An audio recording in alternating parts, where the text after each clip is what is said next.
আমাকে এক মেয়ে বলতেছে, হুজুর আমার স্বামী এত সুন্দর, শাকিব খানের মতন।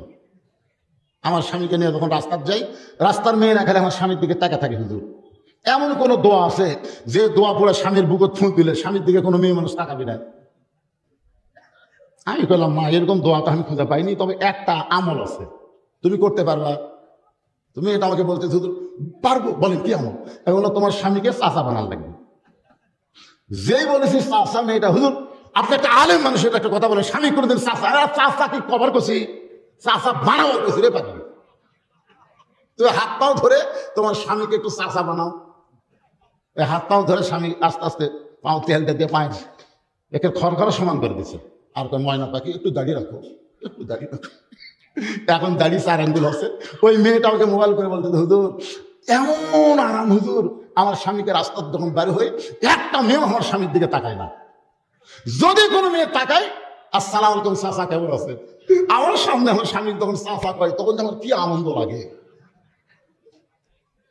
আমি মায়েদেরকে বলবো, মা যদি আপনার স্বামীকে একা একা আপনি ভালোবাসতে চান, একা একা নিয়ে যদি প্রেম প্রীতি করবার চান, তাহলে স্বামীকে কষ্ট করে হলেও চাচা বানান লাগবে।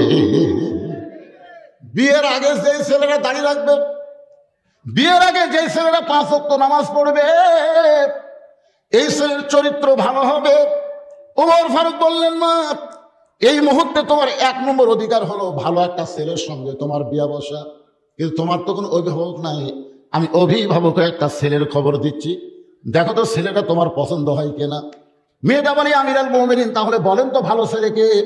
ওমর ফারুক বললেন, ছেলেটার নাম হলো আব্দুল্লাহ। ছেলেটার বয়স হলো 22 বছর, লম্বায় হলো 6 ফুট 2 ইঞ্চি, গায়ের রং হলো ফর্সা, চাঁদের মতন চেহারা, 30 পারা কোরআনের হাফেজ, 6 লক্ষ হাদিসের হাফেজ। আমারই সন্তান আব্দুল্লাহ ইবনে ওমর। সুবহানাল্লাহ। আপনার তোমার মতো একটা মেয়েকে আমার ছেলের বউ বানায়া আমি তোমাকে আমার বাড়িতে বৌমার অধিকার দিবার চাই। কিসের অধিকার? জোরে কর না কেন? বৌমা, বেটার বউ কে হয়? আপনাকে বেটা নাই, বেটার বউ আপনাকে কে হয়? বউ। জোরে কর। যারা মুরব্বী আছে তারা বলতেছে না, না বলার কারণ হলো চিন্তা করতেছে বউ মা তো হবার পারলো না, আমার বেটার বউ তো দজ্জাল। সবসময় স্বামীর কাছে শাশুড়ির বিরুদ্ধে শ্বশুরের বিরুদ্ধে কথা বলে। এরকম বেটার বউ আছে না নাই? দরকার আছে না নাই? একেবারে হঠাৎ দেখবেন ফ্যান বন্ধ করে আপনার গায়ে বাতাস করতেছে, কিছুক্ষণ পরে কপাল টিপতেছে, হাতের আঙ্গুল টানতেছে। স্বামী কয়, কি হয়েছে? আপনাকে খেদমত করে জান্নাতে যাবার চাই। বাতাস করে, কপাল টিপে, পায়ে লোক টানে। স্বামী কয়, আল্লাহ রে, ভাগ্য কোনে এমন বউ পাওয়া যায়। কিছুক্ষণ পরে বউ কাঁদতেছে, কাঁদে। স্বামী কয়, কি হয়েছে গো? না আপনার বলবো না, এমনি। আবার কান্দে। স্বামী কয়, কি হয়েছে লোকটি কও? তুমি আমার খেদমত করো, আবার কান্দো কেন? বলে, কান্দার কারণ হলো তোমার বুড়া বাপ আর বুড়ি মা। তুমি যখন চাকরি করবার যাও, তুমি যখন অফিস করতে যাও, ব্যবসা করতে যাও, তখন তোমার বুড়া বাপ আর বুড়ি মা কলজে চলে গেছে। এই বুড়া বুড়ির সাথে যদি থাকবার চাও, তাহলে আল্লাহর রাস্তায় আমার বাপের বাড়িতে পেড়ে দাও। আর যদি আমার সঙ্গে শান্তির সংসার করবার চাও, তাহলে তোমার বাপ মা বাদ দেওয়া লাগবে। অমা আলাইনা ইল্লাল বালাক। আমার শেষ। এখন তুমি কি আমল করবা? তুমি এখন কও, লিয়াবলুয়াকুম আইয়ুকুম আহসানু আমালা। বউ যখন কইছে এখন কি আমল করবা কও, এমন সময় আল্লাহর কোরআন বলতেছেন, ওয়াকাদা রাব্বুকা আল্লা তা'বুদু ইল্লা ইয়াহু ওয়া বিল ওয়ালিদাইনি ইহসানা। আল্লাহু আকবার। স্বামী লাফ দিয়ে বলতেছে, ওঠ ওঠ। বউকে কি হলো এত গরম কেন? গরম হওয়ার কারণ হলো আমি চিন্তা করে দেখলাম, তো সকালবেলা ছেড়ে দিলে বিকালে বিয়ে করে পাবো। তুই যদি সকালবেলা মরিস, আমি দুপুর বেলা বিয়ে করবো রে। বউ ছেড়ে দিলে, বউ মরলে বউ পাওয়া যাবি রে। কিন্তু তুই যে বাপ মায়ের বিরুদ্ধে বাস করলি, এই বাপ মা যদি মরে যায়, কিয়ামত পর্যন্ত কানলে বাপ মা পাওয়া যাবে না রে। ওঠ, ব্যাগ ট্যাগ সব গুছালে 3 তালাকের গাড়ি চড়ে বাপের বাড়ি যা। কয় তালাকের গাড়ি? স্বামী দৌড়ে এসে, বউ দৌড়ে এসে স্বামী পা ধরে বলতেছে, আমি আপনাকে পরীক্ষা করলাম গো, আপনি আসলে আল্লাহর ওলি। এইরকম বেটার বউ যাদের ঘরে আছে তারা বউ মা বলতে লজ্জা করতেছে, ঘৃণা করতেছে। ওমর ফারুক বললেন, না, আমার আব্দুল্লাহর সঙ্গে তোমাকে বিয়ে দিয়ে তোমাকে বৌমা বানায়া আমার বাড়িতেই তোমাকে অধিকার দিবার চাই। মেয়েটা বলতেছে, আমিরুল মুমিনিন, আপনি কিন্তু আমাকে বলেছেন একটা ভালো ছেলের সঙ্গে বিয়ে বসার অধিকার আছে। ওমর ফারুক বললেন, মা, আমার আব্দুল্লাহর সাথে ভালো ছেলে এই মক্কা মদিনাত নাই। মেয়েটা বলে, আমিরুল মুমিনিন, এমন কথা আপনি কেমনে বললেন? আপনার আব্দুল্লাহর চাইতে ভালো ছেলে মক্কা মদিনাত নাই। আমি একটা ছেলের খবর দিই, দেখেন তো ছেলেটা কেমন। ওমর ফারুক চুপ করছে, কে আমার আব্দুল্লাহর চাইতে ভালো ছেলের খবর দিবি? আচ্ছা ঠিক আছে, দাও তোমার। মেয়েটা বলতেছে, আমিরুল মুমিনিন, ছেলের নাম হলো হুসাইন, বাবার নাম হলো হযরত আলী, মায়ের নাম হলো ফাতেমা, নানার নাম হলো মুহাম্মদ রাসূলুল্লাহ। এখন বলেন তো, আপনার আব্দুল্লাহ ভালো না হুসাইন ভালো? ওমর ফারুক মাটির দিকে তাকাই বলে, মা, তুমি এমন একটা ছেলের খবর দিলা, আমার আব্দুল্লাহর চাইতে হুসাইন কোটি কোটি গুণ আল্লাহর কাছে ভালো। মেয়েটা বলতেছে, তাহলে হুসাইনের মতন ভালো ছেলে থাকতে আপনার আব্দুল্লাহকে আমি কেন বিয়ে করব? আপনি কিন্তু বলেছেন ভালো একটা ছেলেকে বিয়ে করার অধিকার ইসলাম আমাকে দিয়েছে। ওমর ফারুক চোখের পানি নিয়ে বললেন, না, জীবনে কোনোদিন ঘটকালি করি নাই, আজকে প্রথম ঘটক হব। মেয়েটাকে তার বাড়িতে নিরাপদ আশ্রয় দিয়া পরন্ত বিকালবেলা হযরত আলীর দরজায় ওমর ফারুক সালাম দিলেন, আসসালামু আলাইকা ইয়া আহলাল বাইত, আসসালামু আলাইকুম ইয়া আহলাল বাইত, আম্মা সাইলা ফালা তানহা। এদের কে উঠলো? হাফেজ সাহেব নাকি? এই মাদ্রাসার ওখানে ছাত্র, তোমরা কি উঠবে? কারণ বর্তমান বাংলাদেশের প্রেক্ষাপট হাসিনার পলায়ন, কোরআনের বিষয় সামনে নিয়ে আমি আলোচনাটা করতেছি। লিয়াবলুয়াকুম আইয়ুকুম আহসানু আমালা। আমার কথা কি আপনারা বুঝতে পারতেছেন না? ওমর ফারুক সালাম দিলেন, আসসালামু আলাইকুম ইয়া আহলাল বাইত, কিন্তু একটা আয়াত ফিসফিস করে বললেন, আম্মা সাইলা ফালা তানহা। হযরত আলী চমকে গেলেন, কে রে? যিনি সালাম দিল ওমর ফারুকের মতোই শোনা গেল, কিন্তু ফকিরের আয়াত। জোরে কোন কিসের আয়াত? ওমর ফারুক তখন বাংলাদেশের মতন ৯৬টা দেশের রাষ্ট্রনায়ক। হযরত আলী দরজা খুলে বলে, আমিরুল মুমিনিন, কবে থেকে ভিক্ষা শুরু করলেন? ফকিরের আয়াত যখন মুখে তেলাওয়াত করলেন, তাহলে আপনি ভিক্ষা শুরু করলেন। ওমর ফারুক বলে, আলী ভাই, এমন বিপদের জীবনে পড়ি নাই, আজকে প্রথম বিপদ। আমি তোমার হোসেনের ব্যাপারে একটু ঘটকালি করবার চাই। সুবহানাল্লাহ বলেন। আলী বলতেছেন, আপনার মতন মহান ব্যক্তি যদি আমার হোসেনের ঘটক হয়, তাহলে পাত্রী অবশ্যই ভালো হবে। কোন আলেম যদি আপনার ছেলের ঘটকালি করে, আপনি বুঝবেন বৌমা পাবেন। আর এখনকার সারা ঘটকেরা ১০০-১০০ বানায়, খালি মিথ্যা কথা কয়। জোরে কোন কথা? একটা ঘটকের নাম হলো নান্টু ঘটক। জোরে কোন কি ঘটক? সমাজের মধ্যে এরকম কিছু ঘটক আছে না নাই? কথা কন। নামাজ পড়ে না, রোজা করে না, খালি মিথ্যা কথা কয়। হযরত আলী বলতেছে, আপনার মতন মহান ব্যক্তি যখন ঘটক হবে, অবশ্যই পাত্রী ভালো হবে। ওমর ফারুক বললেন, পাত্রীর ১ নম্বর গুণ হলো ৬ বছর বয়সে ঈমান গ্রহণ করছে। পাত্রীর ২ নম্বর গুণ হলো ১২ বছর ঈমানের পরীক্ষা দিয়েছে। ৩ নম্বর গুণ হলো, আমার আব্দুল্লাহর সঙ্গে বিয়ে দিবার চাইলাম, কিন্তু মেয়েটা আমার আব্দুল্লাহকে পছন্দ করলো না। আলী বলতেছে, আমিরুল মুমিনিন, আমার হোসেনের জন্য এমন একটা মেয়ে আমি মনে মনে খুঁজতেছিলাম। আমার হোসেনের জন্য এমন একটা মেয়ে আমি মনে মনে খুঁজতেছিলাম। দেখে দেখে খোঁজা যায় নাই, মনে মনে খোঁজা হবে। আপনি তাহাজ্জুদের নামাজ পড়ে আল্লাহর কাছে বলবেন, আল্লাহ, আমার ছেলেরা যুবক হয়ে গেছে, আমি মনে মনে একটা ভালো বৌমা পাবার আশা করতেছি। আল্লাহ, মনে মনে দেখে দেখে ভাই। আমার এলাকার এক মুরব্বী ১৯টা মেয়ে দেখছে। আমাকে বলতেছে, হুজুর ১৯টা দেখলাম, পছন্দ হলো না। আমি বললাম, মুরব্বী আবার বিয়ে করবেন? না হুজুর, আমার জন্য না তো, আমার ছেলের জন্য। তা আপনার ছেলের জন্য আপনি মেয়ে কিভাবে দেখলেন? লাড়িয়া ছেড়ে দেখছি হুজুর, লাড়িয়া ছেড়ে দেখছি। এখানে হাত ধরে কয়, মা দিকে হাতটা দেখতে, মা দেখি মাথার চুল দেখি তো মা। এই সারা বুড়া ১৯টা দেখতে দেখতে লুচ্চা হয়ে গেছে, ওই আরো দেখতে, মানে লাড়া ফাড়ার একটা সুযোগ পাচ্ছে, বুঝেছেন না? কথা বল না কেন ভাই? এই তো বাংলাদেশে একটা গান গায় না, হাসিনারও বউ নাই মুদিরও কি, হাসিনারও স্বামী নাই মুদিরও বউ নাই, এর কি বয়স আছে? আমি যে ছেলে গান গাইছিল, এই খবরদার হাসিনারও গান গাও মানে, হাসিনারও বউ নাই মুদিরও কি, হাসিনারও স্বামী নাই মুদিরও বউ নাই, এর মানে বুড়া বুড়ি কি করবি রে? তখন সাইড থেকে ছেলে বলতেছে লাড়িয়া ছেড়া খাবি। আমাদের ছেলেরা এত নিচে নামিছে ভাই।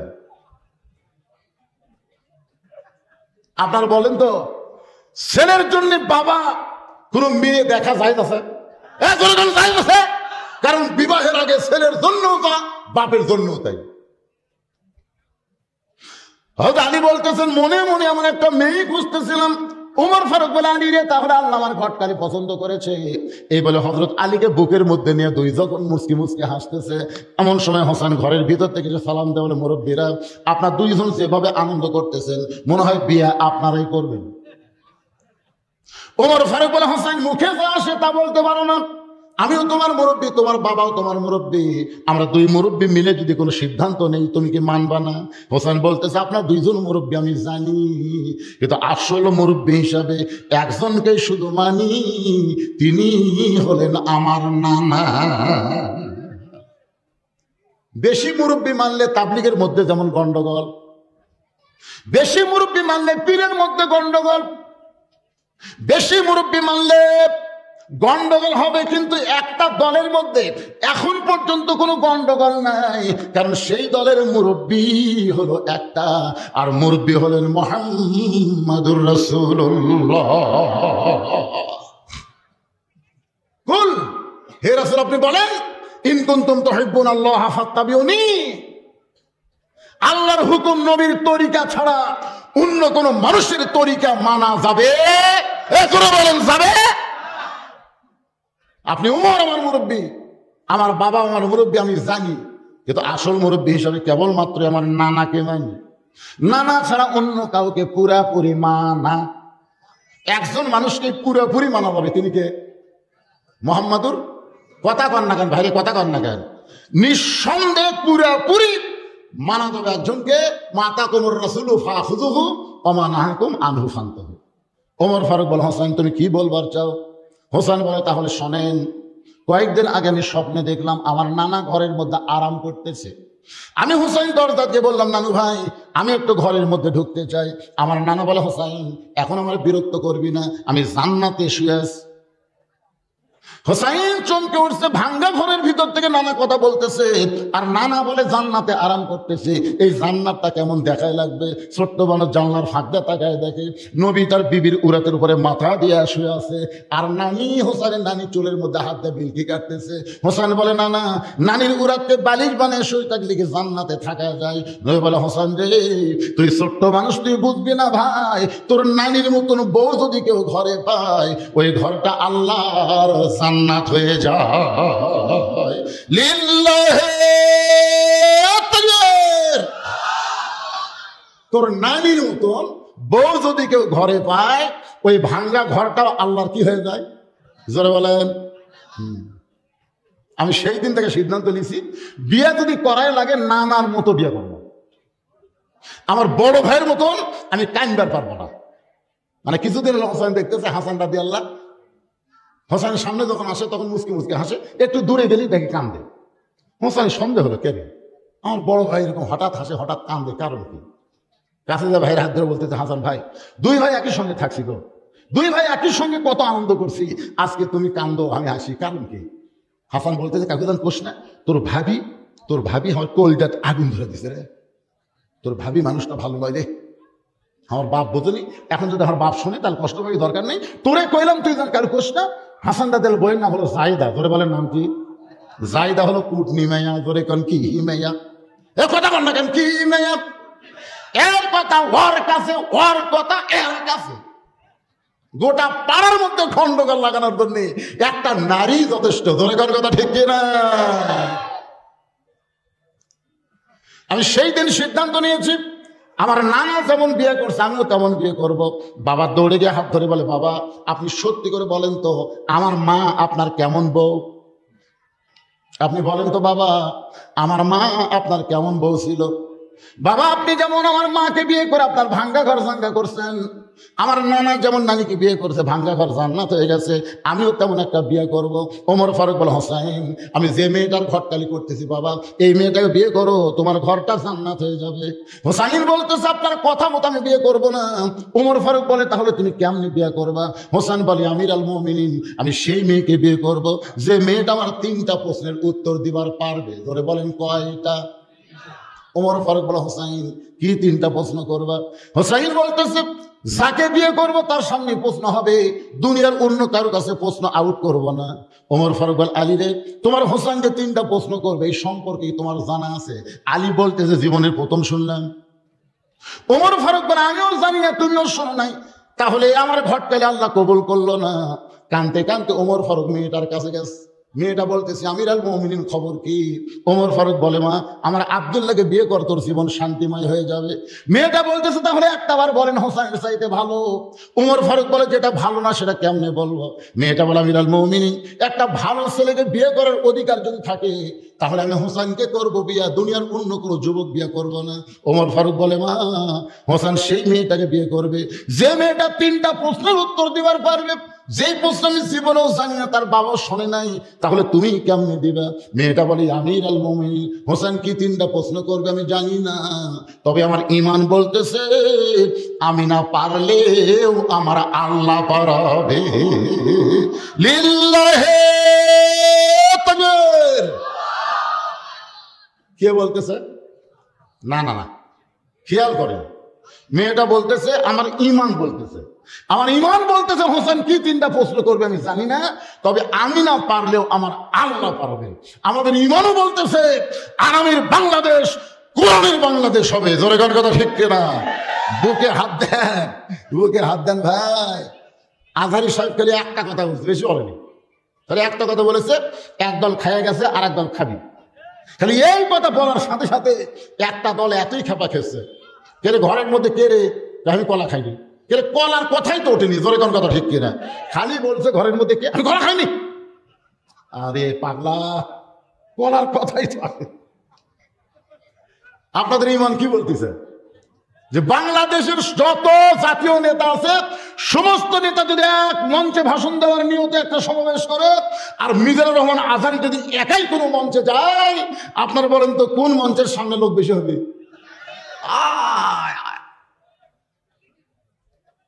হ্যাঁ, এখনকার কিছু নেতারা দেখবেন এসে ঘরের মধ্যে বসে থাকে, ওরা কিন্তু অনেক আগে আসে, টেজত আসে না। কেন আসে না? কারণ প্রধান বক্তা যখনই যাবি তখন লোকজন বেশি হবি, ওই সুযোগ ওই ভয় মারবি। তোমরা কত বড় মরদ আছো, সমাবেশ ডাকো তো দেখি। কারণ বাংলার মানুষ আর নকল চায় না, আসল কোরআনের দিকে আসতেছে। ধরে বলেন কত ঠিক? আল কোরআনের আলো ঘুরি চলবে।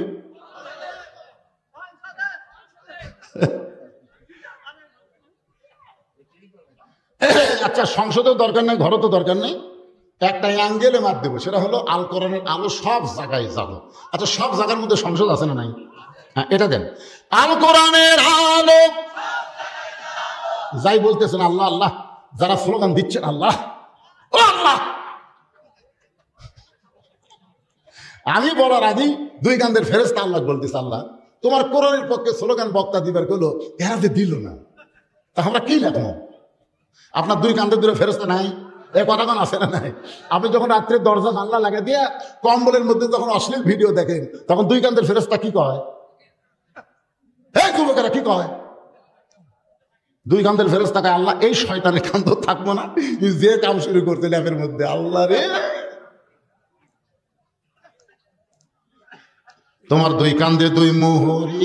এই গানটা গাইলে গুনাহ হবে না, সবাই গাও। তোমার 2 কান্দে 2 মোহরি, লিখিতেছেন ডায়েরি, দলিল দেখে রায় দিবে, দলিল দেখে রায় দিবে, টাকা পয়সার নাই কারবার, কিরামান কাতিবিনা ইয়ালামুনা মা তাফআলুন। ওমর ফারুক এক দৌড়, আলী দরজা রাখতেছে, আলী রে। আলী দৌড়ে এসে বলে, আমিরুল মুমিনিন। এখনই কানতে কানতে চলে গেলেন। আবার আইসেন কেন? তারিখ কর্ম। হোসেন কা কিসের তারিখ? উমর কয় তোর বিয়ের তারিখ যাবে। তুই যে 3টা প্রশ্ন করবি, মেয়েটা উত্তর দিবে পারবে কি পারবে না, এটা যাচাইয়ের তারিখ। আলী বলতেছে আপনার মাথা খারাপ হলো, যে প্রশ্ন আপনি জীবনেও শোনেন, আমি জীবনেও শুনিনি, আপনিও জানেন না, আর সেই প্রশ্নের উত্তর মেয়েটা কেমনি দেবে? ওমর বলে আলী, মেয়েটা ইমানের বলে বলিয়ান হয়ে এমন কথা বলেছে, আমার বিশ্বাস মেয়েটা একলা নাই, মেয়েটার সঙ্গে আমার আল্লাহ রয়েছে। আপনার বলেন তো, ভারত যদি বাংলাদেশকে অ্যাটম বোমা মারে, কি ভাই কোনো সমস্যা হচ্ছে? ভারত যদি বাংলাদেশকে অ্যাটম বোমা মারে, ভারত বলতেছে না বাংলাদেশ পুষ্কা একটা দেশ হোক, বেশি বাড়াবাড়ি করো, আমরা 3 দিকে ভারত, একদিকে বঙ্গোপসাগর, যদি বাংলাদেশকে ধরি 15 দিনের মধ্যে আমরা বাংলাদেশ দখল করব। সাথে সাথে আমার ফেসবুকে মৌলানা বদরুল রশিদ আইডি দেখবেন, আমি সাথে সাথে একটা স্ট্যাটাস দিছি, ভারত বাংলাদেশে যদি ঢুকতে চাস চিন্তা ভাবনা করে ঢুকবি, আমার যুবকের হাতে 3 হাতে একটা লাঠি থাকবে, কোমরের মধ্যে একটা খুর থাকবে, ঢোকার সাথে সাথে লাঠির তলে ফেলে গোড়া কাটবে না, আগা কাটে পোলটা খাতনায় মুসলমান করে দিবি। আমার এই ওয়াজ ভারতে 70 মিলিয়ন ভিউ আছে, যে লাঠি দিয়ে ফেলে দিয়ে খুর দিয়ে কেটে দিবি, পোলটা খাতনায় মুসলমান বানাবি। আপনারা মনে করেন আমার ওয়াজ খালি বাংলাদেশে চলে? এই যে যন্ত্রগুলোর মাধ্যমে লাইভ হচ্ছে, ভারতের মুসলমানরা দেখতেছে, ভারতের অসংখ্য মুসলমান হক হুজুর একটা ডাঁটের ওয়াজ করছেন। এক হিন্দু আমাকে বলতে, হুজুর যে ভগবানের আসলে কোনো পাওয়ার নেই, আপনাকে আল্লাহরই তো সব পাওয়ার। কারণ কিছুদিন আগে আমেরিকাতে আগুন লাগছিল, জানেন আপনারা? ক্যালিফোর্নিয়া আগুন লাগছিল না? দাবানল যত প্রকার প্রযুক্তি আছে সমস্ত প্রযুক্তি দিয়ে আগুন নিবানোর চেষ্টা করলো, কিন্তু আগুন লিভল না। তখন আমেরিকার সরকার, ওই দেশের সরকার মুসলমানের দ্বারস্থ হলো, মুসলমানকে গিয়ে বলতে যে ভাই আমাদের গড ঘুমাচ্ছে, আমাদের ঈশ্বর কাত হয়ে আছে, আমাদের ভগবান মরিছে, তোমাদের আল্লাহর খবর কি?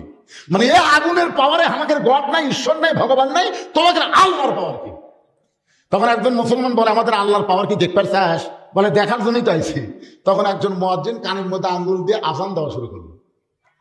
যতদূর পর্যন্ত আজানের শব্দ যায় ততদূর পর্যন্ত আল্লাহ আগুন নিভাইয়া দেয়। ওই দৃশ্য দেখে শত শত আমেরিকার খ্রিস্টান মুসলমান হয়ে গেল। মালবানের বাচ্চারা তারা কিসের পাওয়ার দেখাস রে? খালি আসিয়া দেখ,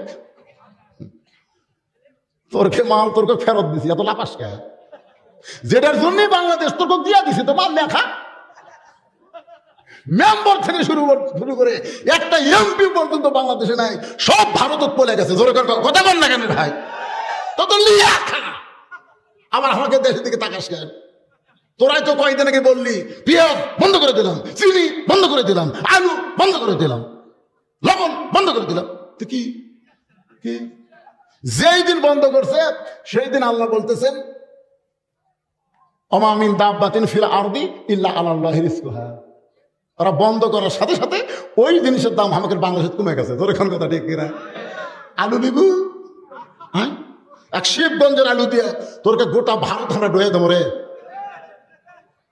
আমার শ্বশুর বাড়ি শিবগঞ্জ, মাটি নাই মানে খালি আলু, ভাই খালি আলু।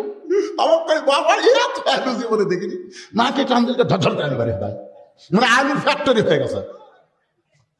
আল্লাহ কোরআনে বলেছেন ফালিয়াবুদু রাব্ব হাযাল বাইত আল্লাযী আত'আমাহুম মিন জু'ইন ওয়া আমানাহুম মিন খাউফ। নির্দিষ্ট তারিখ মোতাবেক ওয়াজ কিন্তু এবার কঠিন শুরু হয়ে গেল। নির্দিষ্ট তারিখ মোতাবেক 3টা প্রশ্নের উত্তর মেয়েটা দিবার পারবে কিনা এটা যাচাইয়ের তারিখ। ধরে কারণ কিসের তারিখ? ডান পাশে হযরত ওমর বসে গেছে, বাম পাশে হযরত আলী, আর মাঝখানে হোসাইন। এই ছেলে এখন থেকে মনোযোগ দিয়ে শোনা লাগবে পাগলারা। ডান পাশে হযরত ওমর, ধরে কারণটা এই করলি বুঝবার পারছে কি করা লাগবে। অত কথা বলা লাগে ইশারা দিয়ে কাম সারো। যে কোরআন সর্বপ্রথম আমাদের হাতে নেওয়া দরকার ছিল শিক্ষার জন্য, কারণ রাসূল বলেছেন খায়রুকুম মান তাআল্লামাল কুরআনা ওয়া আল্লামাহ। ওই ব্যক্তির চাইতে দামি সম্মানী কোনো ব্যক্তি নাই যেই ব্যক্তি আল্লাহর কোরআন শিখে এবং অপরকে কোরআনের শিক্ষা দেয়। আপনার বলেন তো, আপনি বাংলা, ইংরেজি, অঙ্ক, বিজ্ঞান এগুলো বই ধরতে আপনাকে পবিত্র হওয়া লাগবে? আপনি পেশাব করতে করতেও ধরে পড়বেন, পায়খানা করতে করতেও পড়ে পড়বেন, কি করবেন? কিন্তু আল্লাহর কোরআনকে যদি আপনি হাত দিয়ে ধরবার চান, মন চাইলেই পারবেন? এখন পারবেন? লা ইয়ামাসসুহু ইল্লাল মুতাহহারুন। ততক্ষণ পর্যন্ত এটা স্পর্শ করা যাবে না যতক্ষণ পর্যন্ত আপনি পবিত্র না হবেন। তাহলে যেই কোরআনকে ধরতে গেলে পবিত্র হতে হয়, সেই কোরআনটা কেমন কিতাব? বাংলার মুসলমানের জানা দরকার আছে না নাই? জানার আগে আমরা সকলে এক বাক্যে বলবো, সব দেখা হলো শেষ, আগামীতে দেখবো বাংলাদেশ আল্লাহর কোরআনের দেশ। জোরে কোন কথা ঠিক কিনা? কেন দেখবো, কি কারণে দেখবো, এইটা আজকে আপনাদের সামনে সূরা মুলকের 2 নম্বর আয়াত থেকে আমি আলোচনা করার চেষ্টা করবো ইনশাআল্লাহ। পৃথিবীর সবচাইতে খারাপ মানুষটা, যিনি নাঙ্গা তরবারি হাতে নিয়ে নবীকে হত্যা করার জন্য রওনা দিয়েছিলেন, তার মতন খারাপ মানুষ পৃথিবীতে কেউ নাই। সেই মানুষটা আল্লাহর কোরআনের পরশে এসে এত ভালো মানুষ হয়ে গেলেন, এক সময় আল্লাহ তাআলা এই কোরআনের কারণেই বাংলাদেশের মতন 96টা দেশের খলিফা বানায় দিলেন। বাংলাদেশের মতন কয়টা? 96টা দেশের খলিফা আল্লাহ বানায় দিলেন শুধুমাত্র এই কোরআনের কারণে। এখন আপনারা বলেন তো, আমাদের বাংলাদেশে কিছু কিছু নাস্তিক বলে মোল্লার দৌড় মসজিদ পর্যন্ত। একটা মওলানা খুব বেশি যদি যায়, মসজিদে যাবে, মাদ্রাসা যাবে, কোরআনের মাহফিল ওয়াজ করবে, এই ছাড়া মওলানার করার কোনো ক্ষমতা নাই। আপনারা বলেন তো, হযরত ওমর কি ছোট মওলানা বড় মওলানা? ধরে কারণ ছোট না বড়? যার শানে নবী বলেছেন, আমার পরে কেউ যদি নবী হতো, লাউ কানা ওমর, নবুয়তের দরজা বন্ধ হয়েছে বলে উমর নবী হওয়ার পারল না, তবে নবী হওয়ার সব যোগ্যতা আল্লাহ উমরকে দান করেছে। যেই উমরের শানে আল্লাহ খুশি হয়ে কোরআনের 23টা আয়াত নাজিল করেছে। হযরত উমর যখন 96টা দেশের খলিফা ছিলেন, ওই সময় কি তার মাথার টুপি ছিল না? এখন ছিল না? তার মুখে কি দাড়ি ছিল না? তার পরনে কি সুন্নতের পোশাক ছিল না? তাহলে মাথায় টুপি, মুখে দাড়ি, সুন্নতের পোশাক পরে বাংলাদেশের মতন 96টা দেশ যদি পরিচালনা করা যায়, বর্তমানের কিছু নাস্তিক নেতা বলতেছে ইসলাম নিয়ে অনেক আলেম ব্যবসা করতেছে, ইসলাম কোনো ব্যবসার জিনিস না, ইসলাম হলো মুসলমানের মানার জিনিস। জোরে কোন কথা ঠিক? অনেকে বলতেছে যে ধর্মে রাজনীতি নেই, ইসলামে নাকি রাজনীতি নেই। আবল তাবল কথা বলো তোমরা।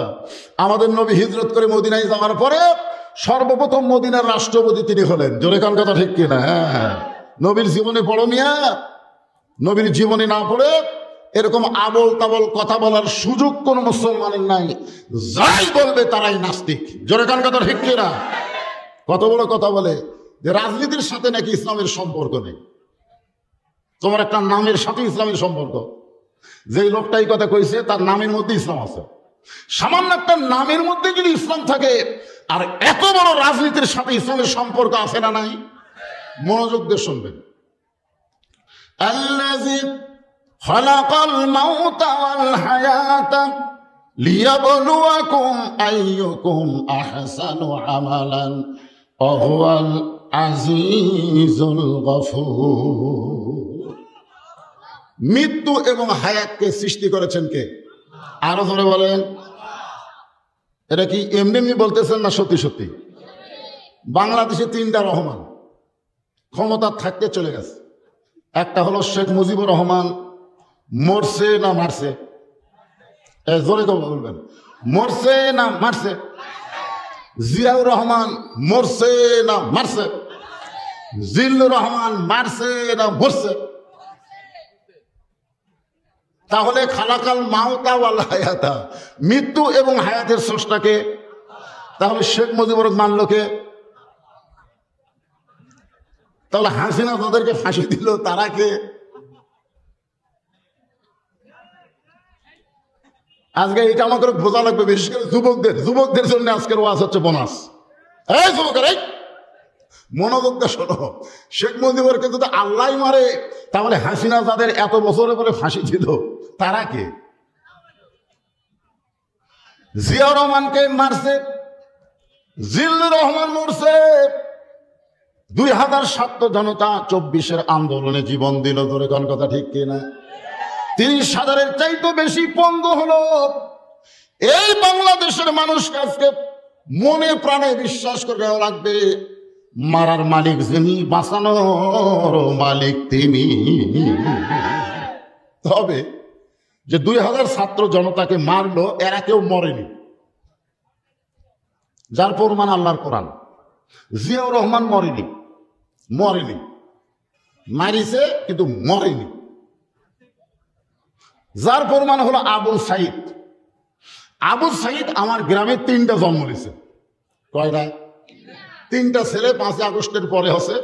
এদের সকলের নাম তো আবু সাইদ। একই গ্রামে 3টা ছেলের নাম আবু সাইদ। আবু সাইদের বাপ, আবু সাইদের মা। আবু সাইদ তো মরেনি। আগে আসছিল পীরগঞ্জে এক আবু সাইদ, এখন পাড়ায় পাড়ায় আবু সাইদ। আমার সম্পর্কে খালা, তার একটা মেয়ে হয়েছে, খালার নাতনি হয়েছে। খালা আমার মোবাইল করে বলে, বাজান অনেকদিন পরে তোর বোনের একটা মেয়ে হয়েছে, একটা ভালো নাম রাখ। আমি বললাম খালা হাসিনা। যেই বলছি হাসিনা, খালা 30 সেকেন্ড আমার সাথে কথা কয় না। আমি বললাম খালার নামটা কি পছন্দ হলো? খালা রাগ করে দিয়েছে, আলেম না আলেম নেই, তোর কাছে একটা ভালো নাম চাইলাম আর তুই খুনি হাসিনার নাম বললি। তখন থেকে বোঝা গেল হাসিনার মতন ফ্যাসিস্ট এরা নাম ওরেও পচে যায়, আর আবু সাইদের মতো মানুষ জীবন দিয়ে কিয়ামত পর্যন্ত তারা অমর হয়ে যায়। জোরে গান বাজা ঠিক না?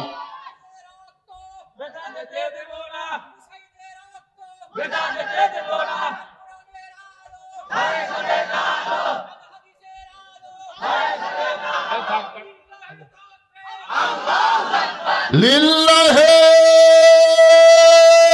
তাকবীর। এবার কেমন লাগলো? ওখান থেকে তাকবীর দেয়, 200 জন পেঁপে করে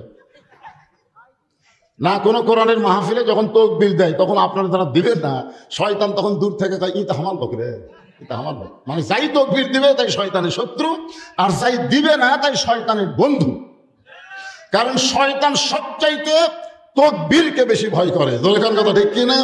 আল্লাহ রাসূল বলেছেন, যত জোরে তাকবীর দিবা শয়তান তত জোরে পালায় যাবে। পালানোর সময় শয়তানের পিছন দিক দিয়ে বাতাস বের হবে। কি বার হবে? তাহলে তাকবীর যখন কেউ দেয় তখন এ তাকবীর তার একলার না, আমাদের সকলের। দোলেখান ঠিক কিনা? আপনি জন্ম নেওয়ার সাথে আপনার ডান কান্দে আযান, বাম কান্দে আল্লাহু আকবার আকামত দেয়নি? দোলেখান দেয় কি দেয়নি? আবার আপনি যখন মরে যাবেন আপনার লাশটার সামনে রেখে জানাজার নামাজ আল্লাহু আকবার বলে শুরু করবে। তার মানে বোঝা গেল জন্মের সময় আল্লাহু আকবার, মরার সময় আল্লাহু আকবার। যতদিন জীবিত থাকবো আমরা সবাই আল্লাহু আকবার জোরে বলেন ঠিক কিনা?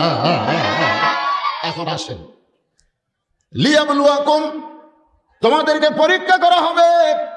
আইয়ুকুম আহসানু আমালা, আইয়ুকুম আহসানু আমালা, সুন্দর আমলের পরীক্ষা হবে। এখন আপনারা বলেন, সুন্দর আমল যদি আমরা করতে চাই তাহলে সুন্দর একটা পরিবেশের দরকার আছে না নাই? আমরা কিন্তু দোয়া পড়ি, রব্বানা আতিনা ফিদ দুনিয়া হাসানাতাও ওয়া ফিল আখিরাতি হাসানা। এর মানে কি?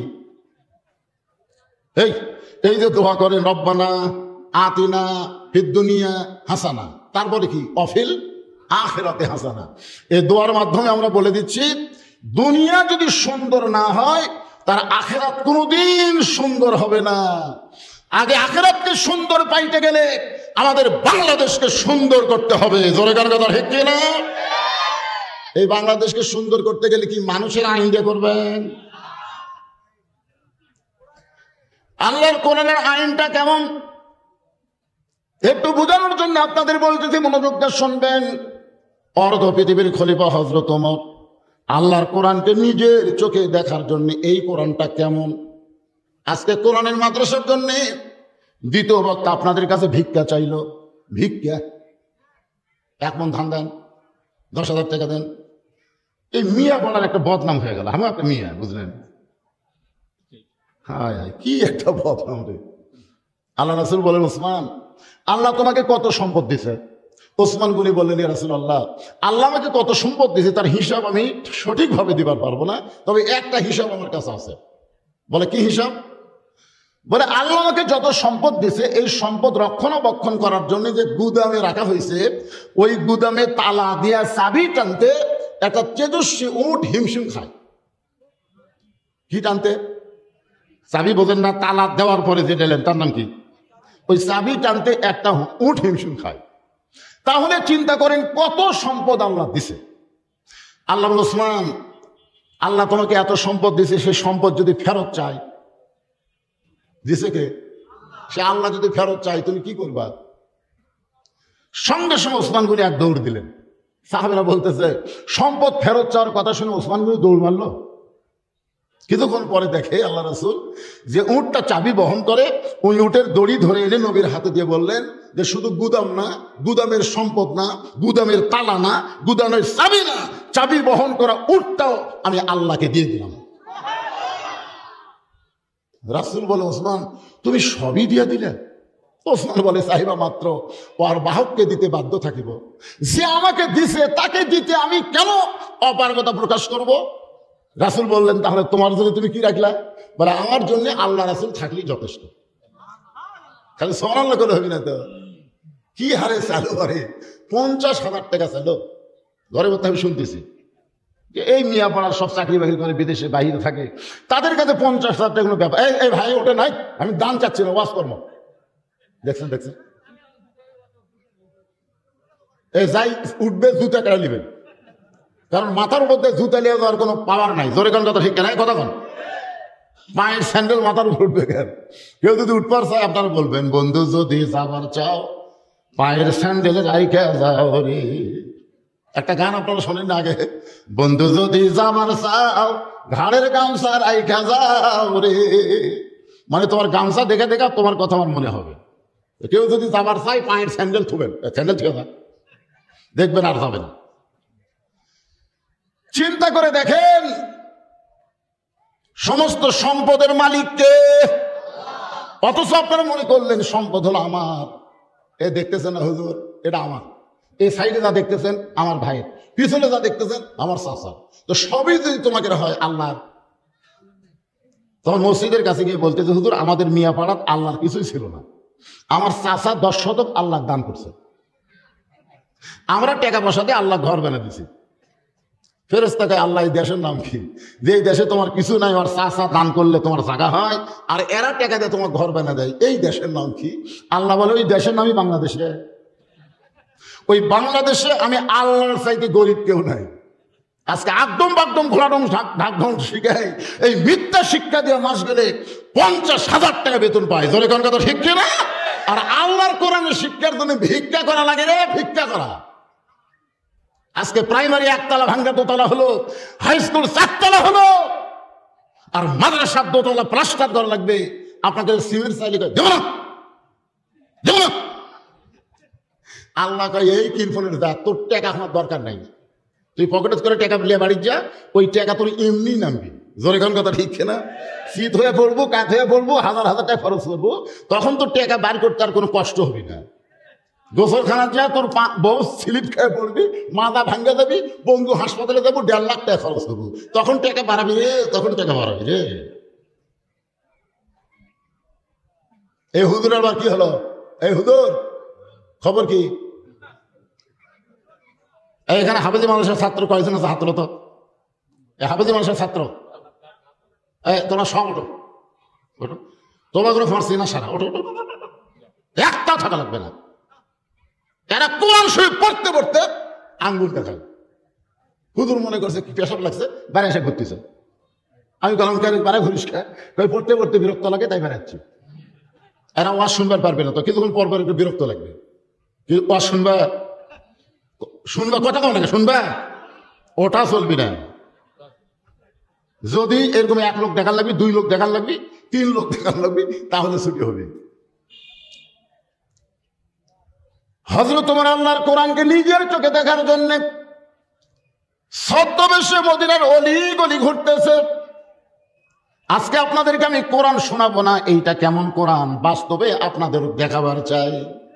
একটু দেখার দরকার আছে না নাই? তাহলে মনোযোগ দিয়ে শুনবেন। ওমর ফারুক দেখতে পাই দুই পাহাড়ের মাঝখানে একটা গিরিপথ।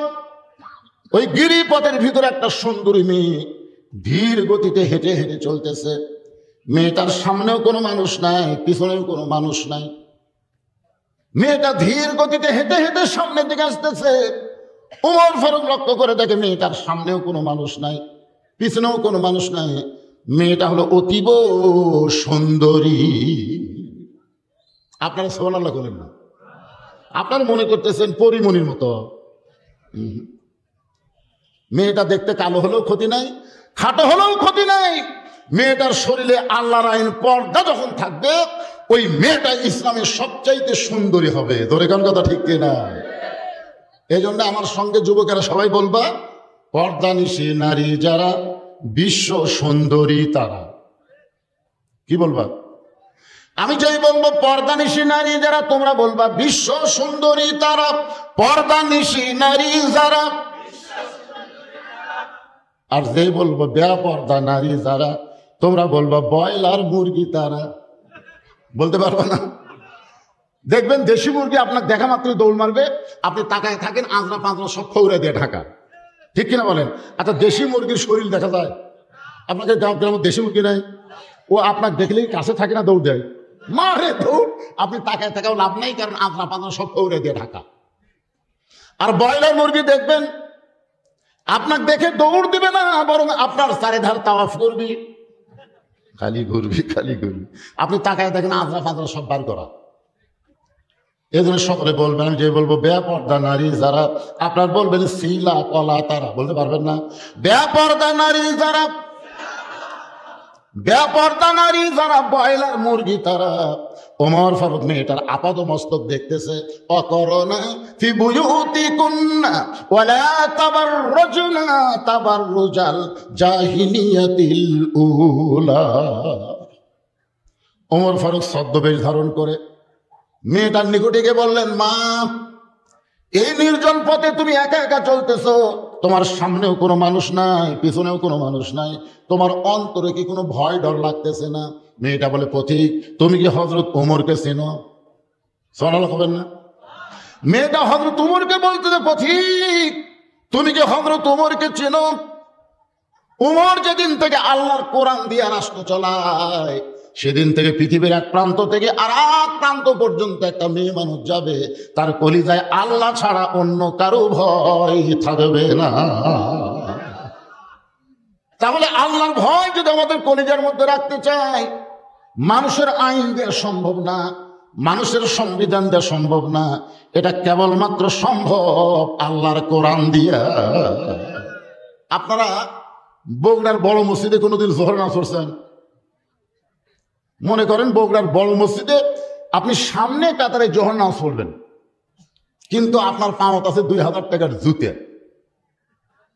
আপনি বলেন তো, এই জুতাটা মসজিদের ভিতরে ঢুকতে গেলে আপনি কি করবেন? এ কথা কন না কেন? কি করবেন না ভাই? সত্যি কথা বলতে কোনো সমস্যা আছে? আপনি কি এই 2000 টাকার জুতে মসজিদ দরজা থুয়ে সামনে কাতারে যাবেন? তাহলে জুতা কি করবেন? জুতা হাত দিয়ে তুলবেন। যেই জুতা হাত দিয়ে তুলেছেন, তখন আপনার কান্দের ফেরেশতা আল্লাহকে বলতেছে, আল্লাহ, এই লোকটা আপনার ঘরের মধ্যে ঢুকবে নামাজের জন্য, কিন্তু জুতা তুললো কার ভয়ে? আল্লাহর ভয়। আচ্ছা, এই জুতা হাতত নিয়ে মসজিদের দরজা দিয়ে দোয়া পড়তেছে, আল্লাহুম্মা আফতাহ লি আবওয়াবা রাহমাতিক। আপনার বলেন তো, হাতে জুতা নিয়ে মুখে এই দোয়া পড়লে সে মুসলমান না মুনাফিক? কারণ লিমা তাকুলু মা লা তাফআলুন, তোমার কথার সাথে তোমার কামের মিল নেই। তুমি চোরের ভয় জুতা হাতত নিয়ে আল্লাহর ভয় মসজিদে ঢুকতে যা। আগে করলে চোরের ভয়, তারপরে আল্লাহর ভয়, একই অন্তরে দুই ভয়, তার কোনোদিন নামাজ কবুল হয় না। কেবলমাত্র ভয় করতে হবে আমার আল্লাহর। জোরে কোন কথা ঠিক? মেয়েটা বলে, পথিক, হযরত ওমর যেদিন থেকে আল্লাহর কোরআন দিয়ে রাষ্ট্র চলায়, সেদিন থেকে পৃথিবীর এক প্রান্ত থেকে আর একটা প্রান্তে একটা মহিলা যাবে, ওই মহিলার কলিজায় কেবলমাত্র ভয় থাকবে কার? তাহলে যুবকেরা আমার সঙ্গে বলো, সেদিন ষোড়শী নির্জন পথে যাবে, কোন জন কটু কথা কবে না, পথের প্রান্তরে সম্পদের মোহে পড়ে খুন আর রাহাজানি হবে না। সবাই বলবেন ভাই, যুবক, বৃদ্ধ, ছোট বাচ্চারা সবাই বলবা, যদি আল্লাহর কোরআনের হাতেন, এটা কি জোরে বলেন, সেদিন ষোড়শী নির্জন পথে যাবে, কোনো জন কটু কথা কবে না, পথে আর প্রান্তরে সম্পদের মোহে পড়ে খুন আর রাহাজানি হবে না। গতকাল রাজশাহী একটা বাসে কি হচ্ছে জানেন? গতকাল রাজশাহী একটা বাসের মধ্যে ডাকাত উঠে সমস্ত টাকা কাড়াইয়া বাসের মধ্যে নারীকে ধর্ষণ করছে। পথে আর প্রান্তরে সম্পদের মোহে পড়ে কোনোদিন রাহাজানি হবে না। সবাই বলেন, যদি মেনে চলি কোরআন, বলেন যদি মেনে চলি কোরআন আর রাসূলের বিধান, সকলেই শান্তিতে থাকবে। বাংলার আকাশে কলেমার পতাকা যেদিন দুলবে। ওমর ফারুক বললেন, মা তুমি যে ধীর গতিতে চলতেছ, আমার মনে হয় তোমার ভিতরে কোনো দুঃখ লুকে আছে। মেয়েটা বলে, পথিক আসলে আমি একজন দুঃখী নারী, আজকে 6 দিন হলে হযরত উমরকে খুঁজতেছি। কয়দিন? আসলে আমি একজন দুঃখী নারী, আজকে 6 দিন হলো হযরত উমরকে আমি খুঁজতেছি। উমর ফারুক মুসকে মুসকে হাসার বলে, মা তুমি কি উমরকে চেনো? মেয়েটা বলে, যদি চিনতাম তাহলে কেন খুঁজবো? চিনি না বলেই তো তারে খুঁজতেছি।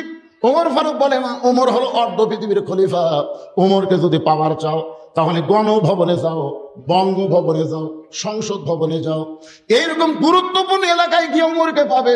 এই 2 পাহাড়ের মাঝখানে তুমি উমরকে খুঁজতেছো, উমর কি গরু ছাগল নাকি যে 2 পাহাড়ের মাঝখানে তাকে পেয়ে যাবে? মেয়েটা বলে, প্রতীক তুমি জানো না, আল্লাহর কোরআন দিয়ে যখন রাষ্ট্র চলবে তখন নেতা খোদা লাগবে না, নেতারাই দুঃখী মানুষকে খুঁজে বেড়াবে। বিশ্বাস করো, আমি 6 দিন হলে উমরকে খুঁজতেছি, আর এক দিনের মধ্যে যদি উমরকে না পাই আমি আসল জায়গা বিচার দিব। আপনার বলেন তো আসল জায়গা কোনটা? আজকে হাসিনা পলানোর পিছনে কারণ কি? প্রত্যেকটা মানুষ কিন্তু চোখের পানি নিয়ে আসল জায়গায় বিচার দিছে। ধরে কোন কথা ঠিক কি না? এই কয়েকদিন আগে হাসিনা কি কথা জানেন? এদেশ আমার বাপের, এদেশ আমার। আওয়ামী লীগকে নামানোর মতন কোন ক্ষমতা এই দেশের মানুষের নাই। আরে পাগলি, মানুষের নাই, তাই বলে কি আল্লাহরও নাই? ধরে কোন আল্লাহর নাই? হায় হায় রে, প্রত্যেকটা মানুষ দেখতেছে হাইকোর্ট, সুপ্রিম কোর্ট, জজ কোর্ট সব হাসিনার কথা মতো চলে। এগুলো বিচার দিয়ে কাম হবে না। আসল জায়গা ধরে আসল জায়গা কোনটা?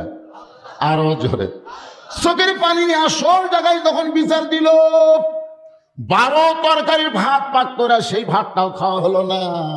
না খাইয়া দাদার দেশে চোরের মতো পলাইয়া গেল।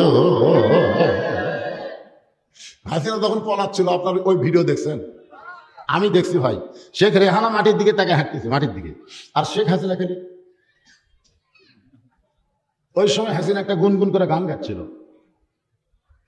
গানটা আপনারা শোনেননি, কিন্তু ইয়ানজুরুবি নূরিল্লাহ, আমি একটু দূরদৃষ্টি দিয়া শুনতে পেলাম গানটা গাইতেছে। চলতে পথে 2 দিন থামিলাম, যাবার কালে এক সংসারও দেখা না পাইলাম। এতই হাসিনার চামচা ভাই রে, সংসদে জনগণের কোনো কথা নাই, খালি হাসিনার বাপের কথা আর হাসিনার কথা। ধরে কোন কথা ঠিক কি না? যাই হাসিনার যত তারিফ করবে, জি না আমার না, কি একটা গায়িকা মমতা পর্যন্ত সংসদে যাই যে কি মোশন মানলো ভাই, হাসিনার নামে গান গায়। কথা কন না কেন? গান গায় না? শেষ পর্যন্ত আজহারের মতন বক্তা, আমাদের মতন বক্তার বিরুদ্ধে এই মমতাজ পাগলি ভাষণ দিল, ওই নাকি সিয়াসাত তার হাফেজ। খালি চাপাত জুতের বাড়ি। ধরে কোন কথা ঠিক কিনা? আল্লাহ আল্লাহ রে।